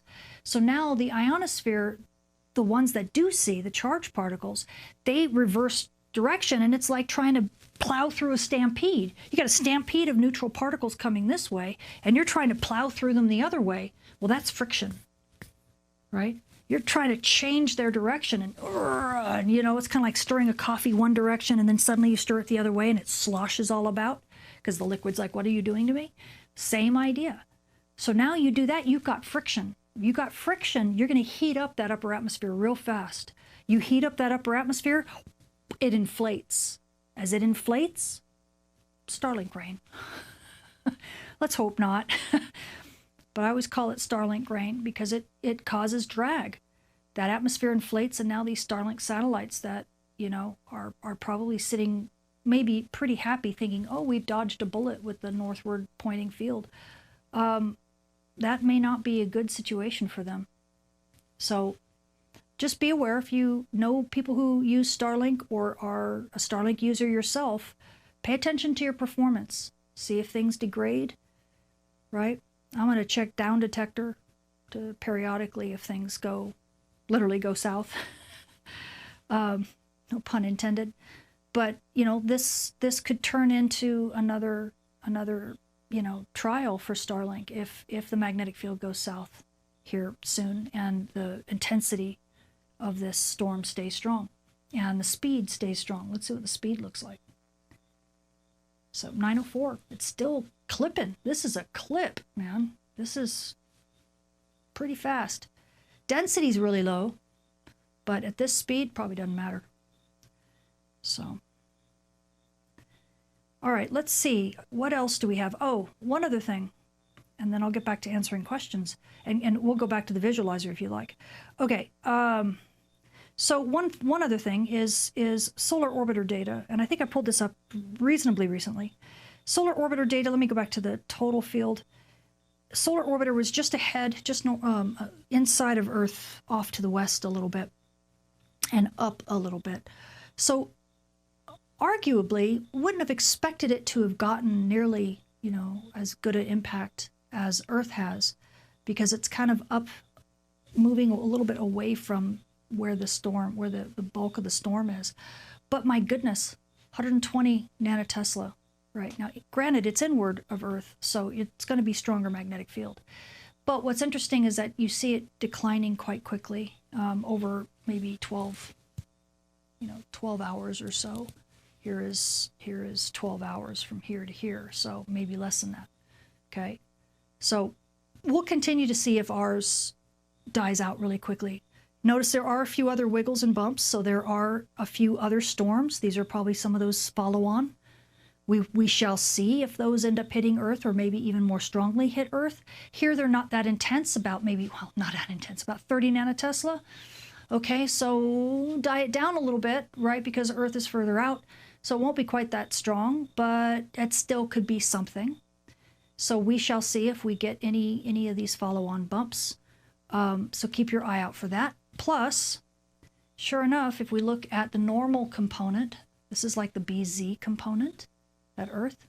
You do notice it goes strongly northward, just like what we've seen, and it does pass through zero before it comes back. Okay. Do I expect us to see exactly that? No, I don't. And there's multiple reasons for that. One, it's way too far separated, both radially as well as longitudinally, and these storms do twist and writhe. So what you see locally in one location is definitely not what you see in some other location. We've known that. As a matter of fact, that's part of my thesis from UCLA back in 20 years ago, 20 plus years. Oh my gosh, 25 years ago. How old am I? So this is, so don't expect us to mirror this. Also, coordinate systems are slightly different. An RTN coordinate system, this is the transverse, so it's east-west, but this is reversed. So this is actually showing an opposite direction than Earth, even though it looks like it's the same. It's really not. Do not trust what you see here as being what we will see at Earth at all. In fact, I think it actually popped out. Notice you have a big, strange twist here that we didn't quite get at Earth. So I'm not exactly sure if that's a different structure or what it is, and I might try to do some analysis later. One thing we do see here is that it did in BX direction. That's what BR is the X direction. So just like at Earth, we did have a twisted rope. It did cross through zero.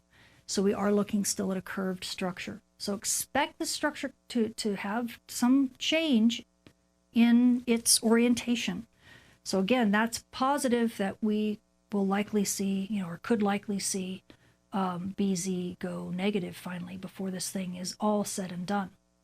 Okay, and with that, I will flip back to the visualizer just so you can see where Solar Orbiter is. Let me back up just a smidge in time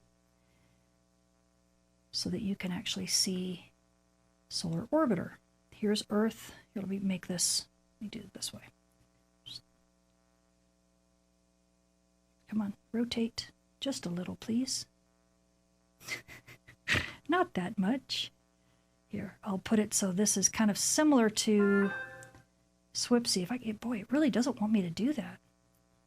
Why is that a problem? There we go. Okay. So this is similar to the way Space Weather Prediction Center, when you look at the Enlil spiral, as people call them. This is the same kind of thing. I didn't have time to put one together so that you could see it, but here's Solar Orbiter. You can see how far off to the west and how inward of Earth's orbit it is. Okay. This structure, this is the lemniscate that corrals that I got from NASA. This is what they use, the brown kind of cone is what they use to create their model fit. I used that lemniscate along with a view from Stereo A and its coronagraph to get this flux rope structure and the orientation, the tilt angle. And I'll play that to here in just a sec. But if I flip it back down so that you can see early on kind of where, stop, there. Solar Orbiter is relative to Earth. Now this is north, right south. This is toward the sun and away from the sun. The sun's in here, as you can see the sun here. And the structure is this way coming out. So you can see that solar orbiter is indeed northward. And if I rotate this just to where Stereo's view is, and if I had more time, I would share all of the fit mechanics with you. This is similar to the view that we saw at Stereo A. You see kind of a cone that's kind of popping out like this. And I think I have a picture of it, in fact.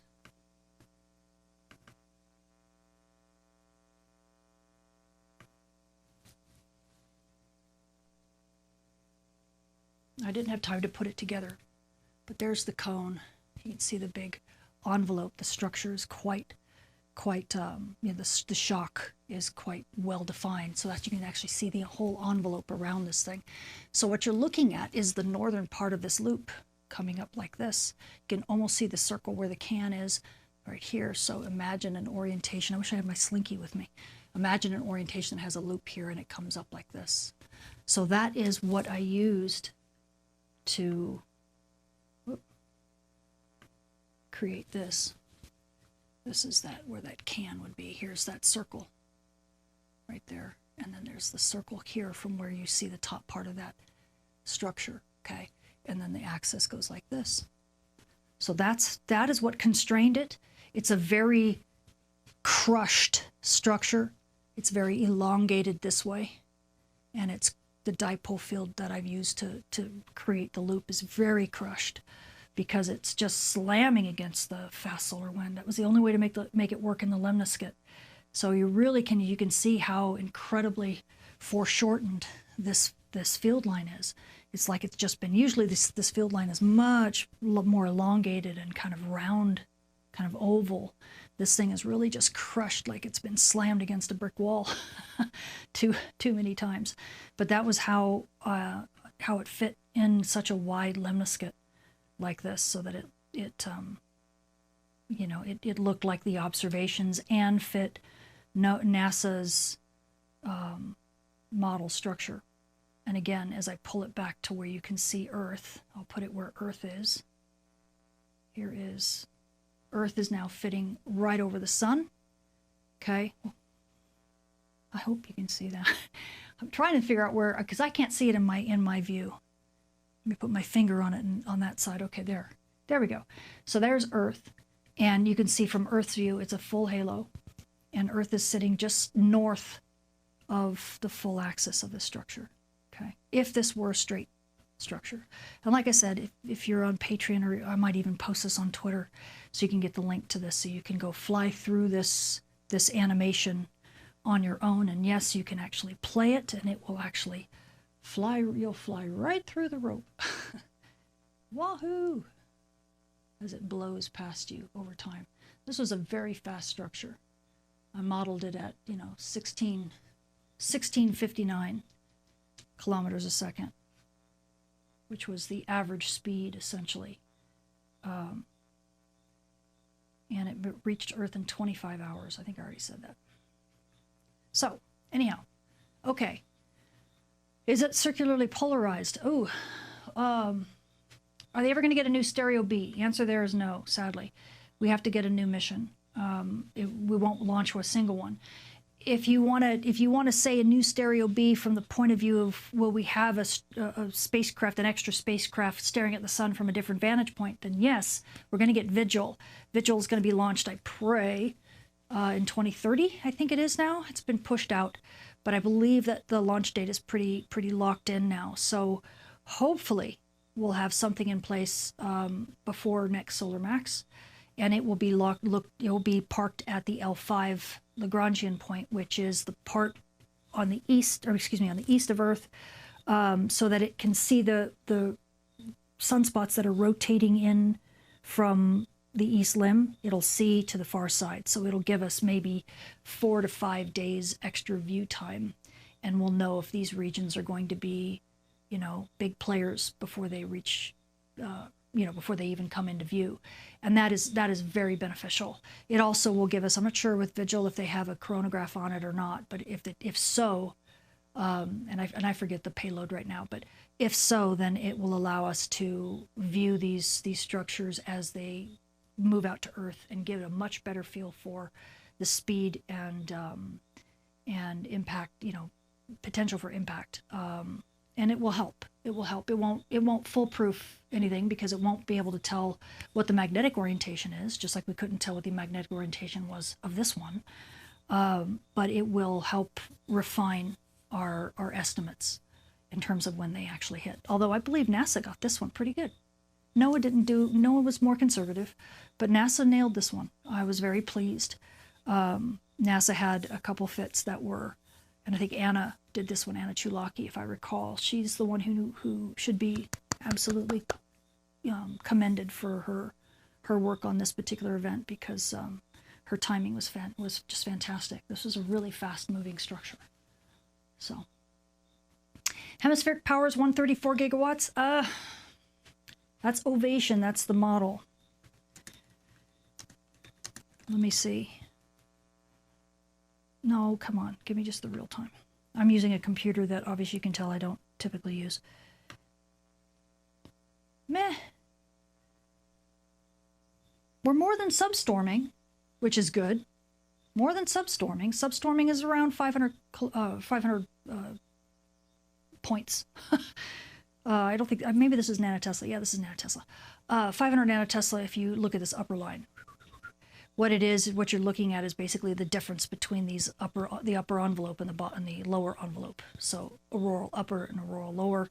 That's basically looking at the difference between the east and western electrojets. And that gives you a value. So the envelope, the auroral envelope is sitting, if it sits above 500 nanotesla, then you're likely getting some decent substorms that you can actually pay attention to. And that's where spacecraft operators for polar orbits or even astronauts in the ISS, they need to pay attention because they're going to be getting these SAPs, these particle injections through the auroral zone that will cause either spacecraft charging or astronaut charging, depending upon your point of view. So that's where they start paying attention. And then shortly thereafter, you start getting into G1 levels. So we're getting close, right, to really start picking up the storming. And guaranteed that's because the northward field is calming down. The convection patterns are being more swayed by the BY component. So, you know, and maybe somewhere where we're not observing, because the Earth is, you know, a pretty big system, maybe there's already southward magnetic field. Because remember, we're just looking at this at one point in the sky. So, goodness, is this thing, it's still sitting at 3 nanotesla. Well, watch pot never boils, right? We're still sitting at 902 kilometers a second. So, you know, this is still incredibly fast. Notice it's kind of going up. Really makes me wonder what's going on with the fast solar wind here. It's going to be, the next couple days are going to be very interesting from that perspective. Okay, let me check real fast to see if anyone on Patreon is wanting to talk, has questions or anything like that. So, forgive me if anything weird happens audio-wise. I pray not, but okay. So Troy says, do these larger events actually change the distance between the sun and the Earth? You know what, I could actually do this. I think I go on Patreon here. So I've got chats here, and I will also do...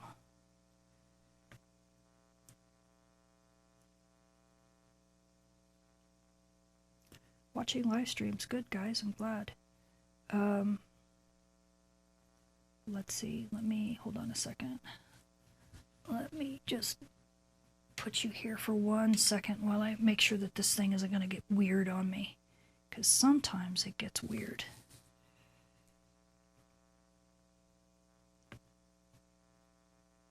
Okay. Now let me try to flip back. No, you're doing something. I don't want to see that. No.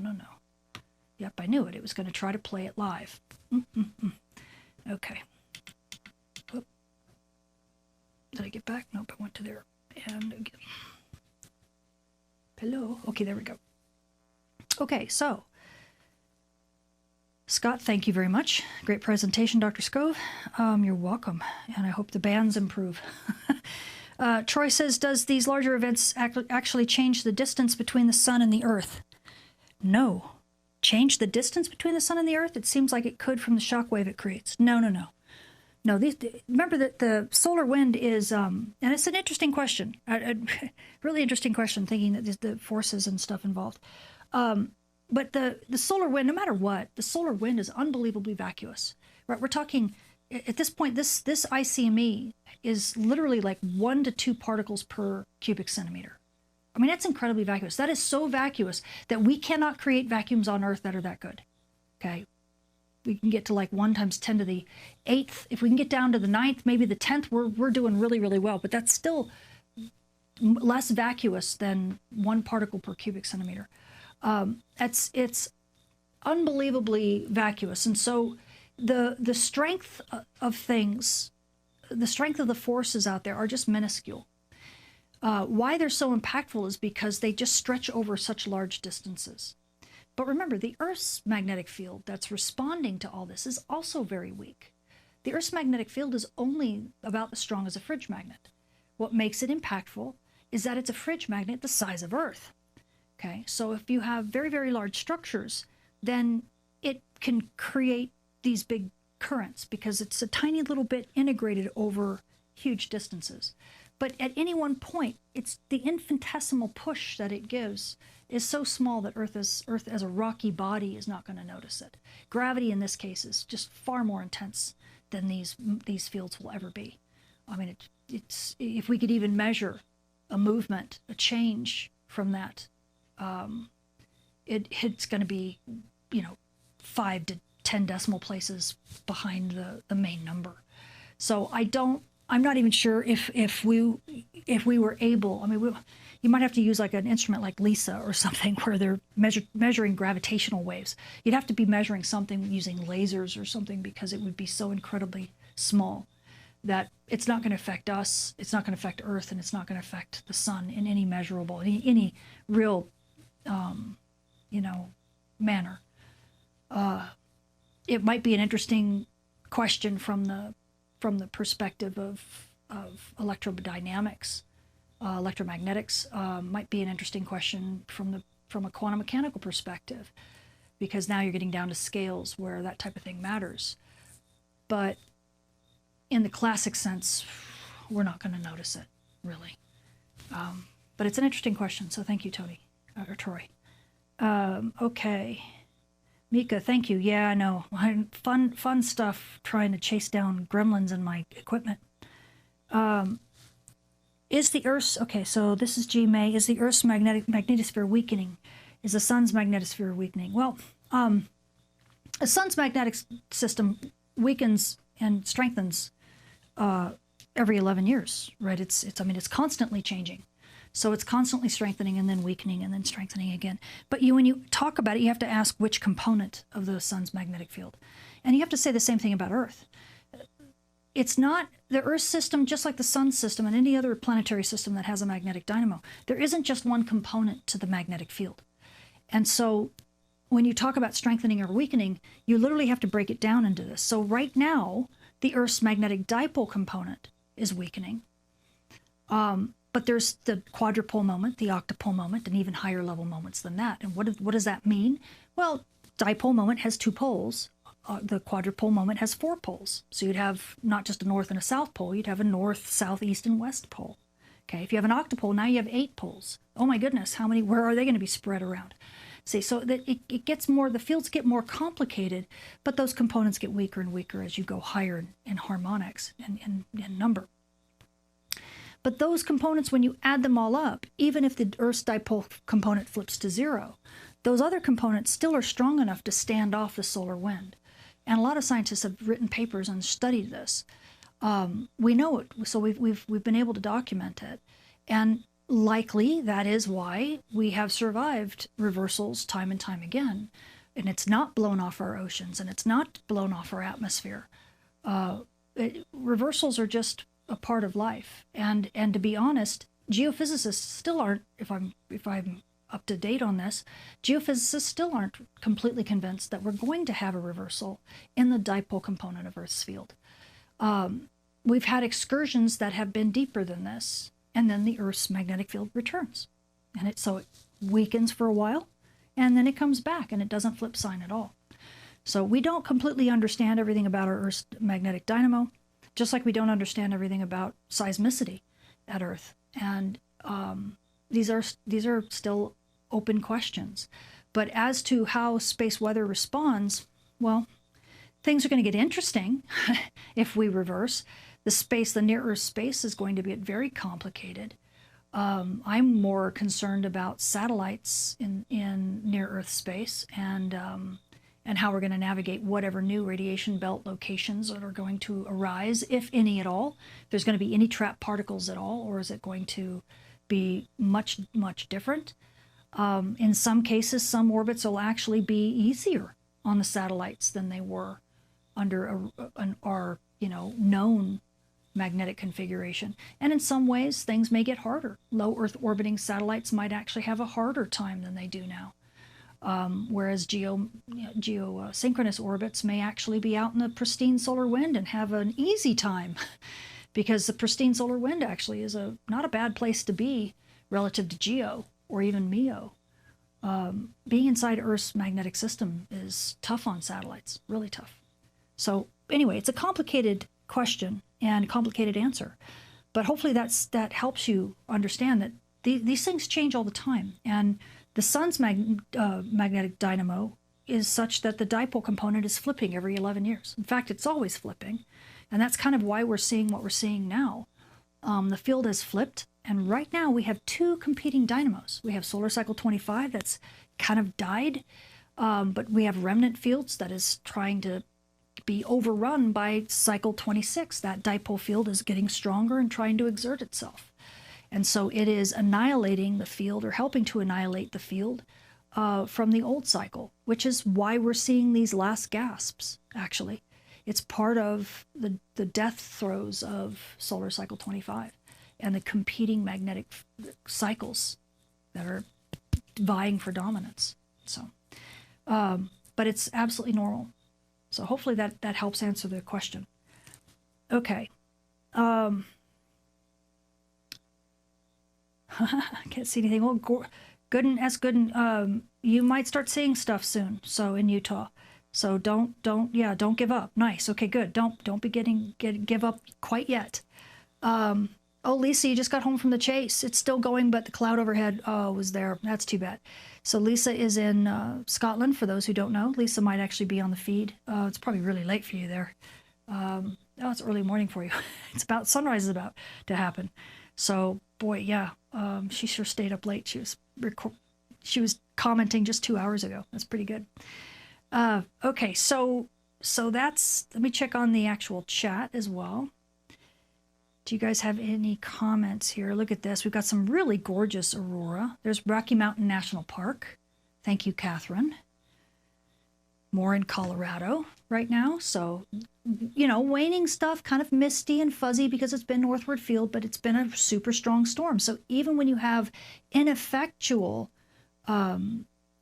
efficient, non-efficient, like reconnection into Earth's magnetic system, you are still depositing energy.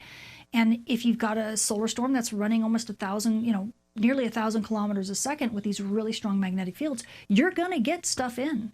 So the aurora is there if you have clear skies. And, oh, good, Kay, you're watching the real stream, or the live stream. And let's see, we had some earlier too. Tim talks about Jonas, and I might show this. Whoops, where are you? Jonas on YouTube in Germany having some gorgeous aurora. I do have that up. I might show that in a minute. And let's see. We had some gorgeous shots earlier. Hold on. There's Steve, also known as the subaraural arc. This is what happens when the stable auroral arc, the SAR, the SAR arc, this is the extreme end of it, where you actually get particles that are trying to penetrate into that what we call the plasmasphere, and we can't, because the plasmasphere, the plasma pause, is actually so brick wall. It's so strong and so well defined and so robust that the particles actually break and scatter on either side and create this very white streak, light purple streak, as it equator word of the aurora. So that often happens during waning storms, so we might get another chance if the southward field picks up and then it wanes again. We'll get another chance for these Steve observations. Okay, and I think there's some more stuff up here. Yeah, look at that. So here's north of Scotland earlier today, when the storm was really packing a punch, and we actually had some southward magnetic field. So thank you, David, for that. And here's Spock's daughter. Look at that, in the mid-Wiltshire area in the UK. So that's pretty nice amid of the cloud. What a nice peekaboo catch. Here's some Spain. Look at that, Antonio Capape. Thank you. Look at that. So Aurora as far south as Spain. That's amazing. Thank you so much for that. And I haven't had a chance to check in. I've been so busy trying to create new content. Here's a whole bunch. I know that Andy Smith has shared a lot of stuff that Mark Rummelsberg, if you guys know him on Twitter, on X, and on other social media, might be on Blue Sky. I'm not, probably on Blue Sky, because I know Andy's on Blue Sky a lot. Look at all these aurora photos from earlier today. Probably most in the UK and in Denmark and places like that. But there has just been a ton of gorgeous aurora that has, especially early on, lighting up the skies. And then I'll show you, let's see, do I have it up? Yes. So here is, I'll turn off the music, but if you get a chance to take a look at some gorgeous aurora in Germany, and you're seeing those oranges, and the oranges, of course, are just combinations of the red and green. It's all oxygen aurora. And if you see blues, then you're going to see, yeah, look at the pulsate. I mean, just substorm, just crazy, crazy energy. And probably very unique patterns, because we had so much northward pointing aurora that we just would have very sharp, very quick substorms, and then it would just break up. I mean, very odd patterns popping out. This is amazing. I mean, and people who want to know more about the different types of aurora, there's a ton of aurora groups. Mary Beth Kaczynski is a great one to talk to. Vince Ledvina is a great one to talk to. These folks are, Tanya Melnick, she's getting very good. These folks all talk about aurora, the different types of aurora, and they chase it all the time. Of course, Liz McDonald and Aurorasaurus is a great resource.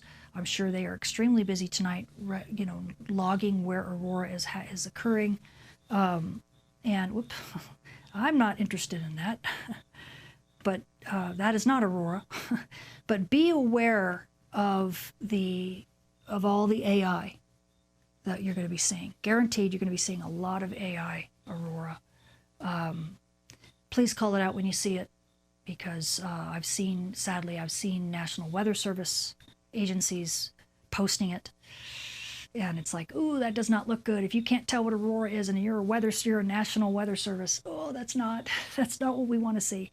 So call it out when you see it, if you see people posting bad stuff, because that always helps our community, right? And we want truth out there, right? So, okay, guys, I hope any other questions before I call it a night. I will go and put the real-time solar wind back up. Actually, let's check this to see if it's gone anywhere. How we doing? Yeah, it's still going. Look at that. Still going. By the way, the colors, don't worry about the colors. The colors are just how many stations have reported in. You can see the color code here. So don't think that red means, bad, orange is not so bad. No. That just means how many stations are there. And I think red is essentially when all the stations report in. So things will eventually turn red. And the numbers may flip a little bit as the more stations report in.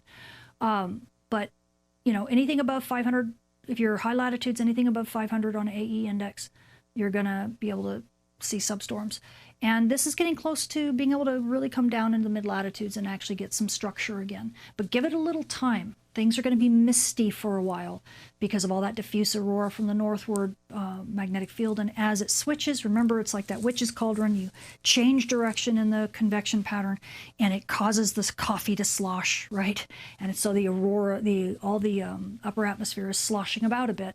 And so that's going to cause a misty, diffuse type of aurora until the new convection pattern kicks in, really kicks in, and the neutral atmosphere is, turned around and everything starts flowing smoothly again.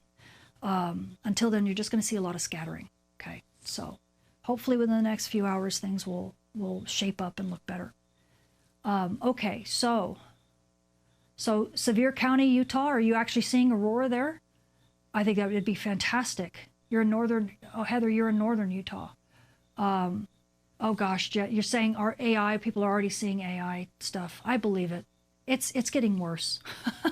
Western Massachusetts, are you seeing aurora in Western Massachusetts? That's really cool. Tired of AI too, and you're from Finland. I hear you. I hear you. Eventually we'll get people so smart that they'll be able to see AI right off. But until then, we have this growing pain, But the nice thing is that people don't like to be wrong. So all they have to do is be wrong once, and they'll probably be savvy not to do it again. Oh, good. I'm so glad you learned a lot tonight. Let's see. Are we at more risk? I missed it. Are we at more risk for earthquakes? We are at risk for earthquakes every night between 1 in the morning and 6 in the morning. And they always pick up every day. There's a diurnal variation in earthquakes. Are they associated with space weather? We can't tell. Anybody who tells you differently is really being speculative, because in geophysics we don't understand the primary drivers well enough to be able to quantitatively assess the make predictions based on space weather. The forces involved are just so weak that it's not a quantitative science yet. So that's why mainstream science avoids it. It's because we can't justify it, and there's no funding. But trust me, if we ever are able to quantify it, if the geophysicists get hold of primary drivers and quantify them well enough so we can subtract them out, then we will get a much better feel for how space weather impacts and how much of an impact space weather creates when it comes to earthquakes. But for now, earthquakes are happening all the time. They get every day. You will see them pick up between 1 and 6 a.m. in local time. So if anybody is talking about earthquakes and saying, hey, look, we just had one, you go, yeah, we have them all the time. Whether or not there's a solar storm. And if you don't believe me, just wait till solar minimum when there's no longer any solar storms and watch. There will be earthquakes. It's just that the grifters won't want to report it anymore. But there'll still be big earthquakes, and they'll still happen between 1 and 6 a.m. more often than during the day. So it's what we know about, that's the true geophysics when it comes to earthquakes. So it's still a speculative sport at this point. Hopefully within the next decade or two, we'll get better at knowing what the impact is. But right now, we just can't say, quantitatively one way or another. I know that's not the answer you were looking for, but that's sadly the truth. Okay, nothing in St. Louis, Missouri so far. Well, we're not sitting at negative magnetic field yet, so this is not looking so great that we're stalling right here.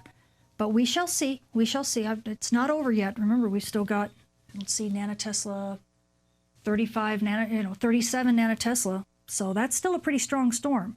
So we'll see what happens. If it just continues to kind of go like this, that means we're kind of in a leg of the structure. And I hope that's not the case. But keep your eyes out, guys, because this storm, there is a chance yet. Okay. Anyway, all right, guys. I've got Jerry's here wanting to go to bed, so have a good one. Enjoy the sites. Pay attention to the real-time solar wind or the AE index, or the HP30 index, whatever you choose to look at before you go out. Or if you are bored and you want to see some diffuse aurora, there probably is some nearby. If you have to. And you don't see it by eye, then you know, open up the shutter and take long exposures, and your camera will probably pick up some kind of glow. Okay. All right, guys, have a good one. Talk to you soon.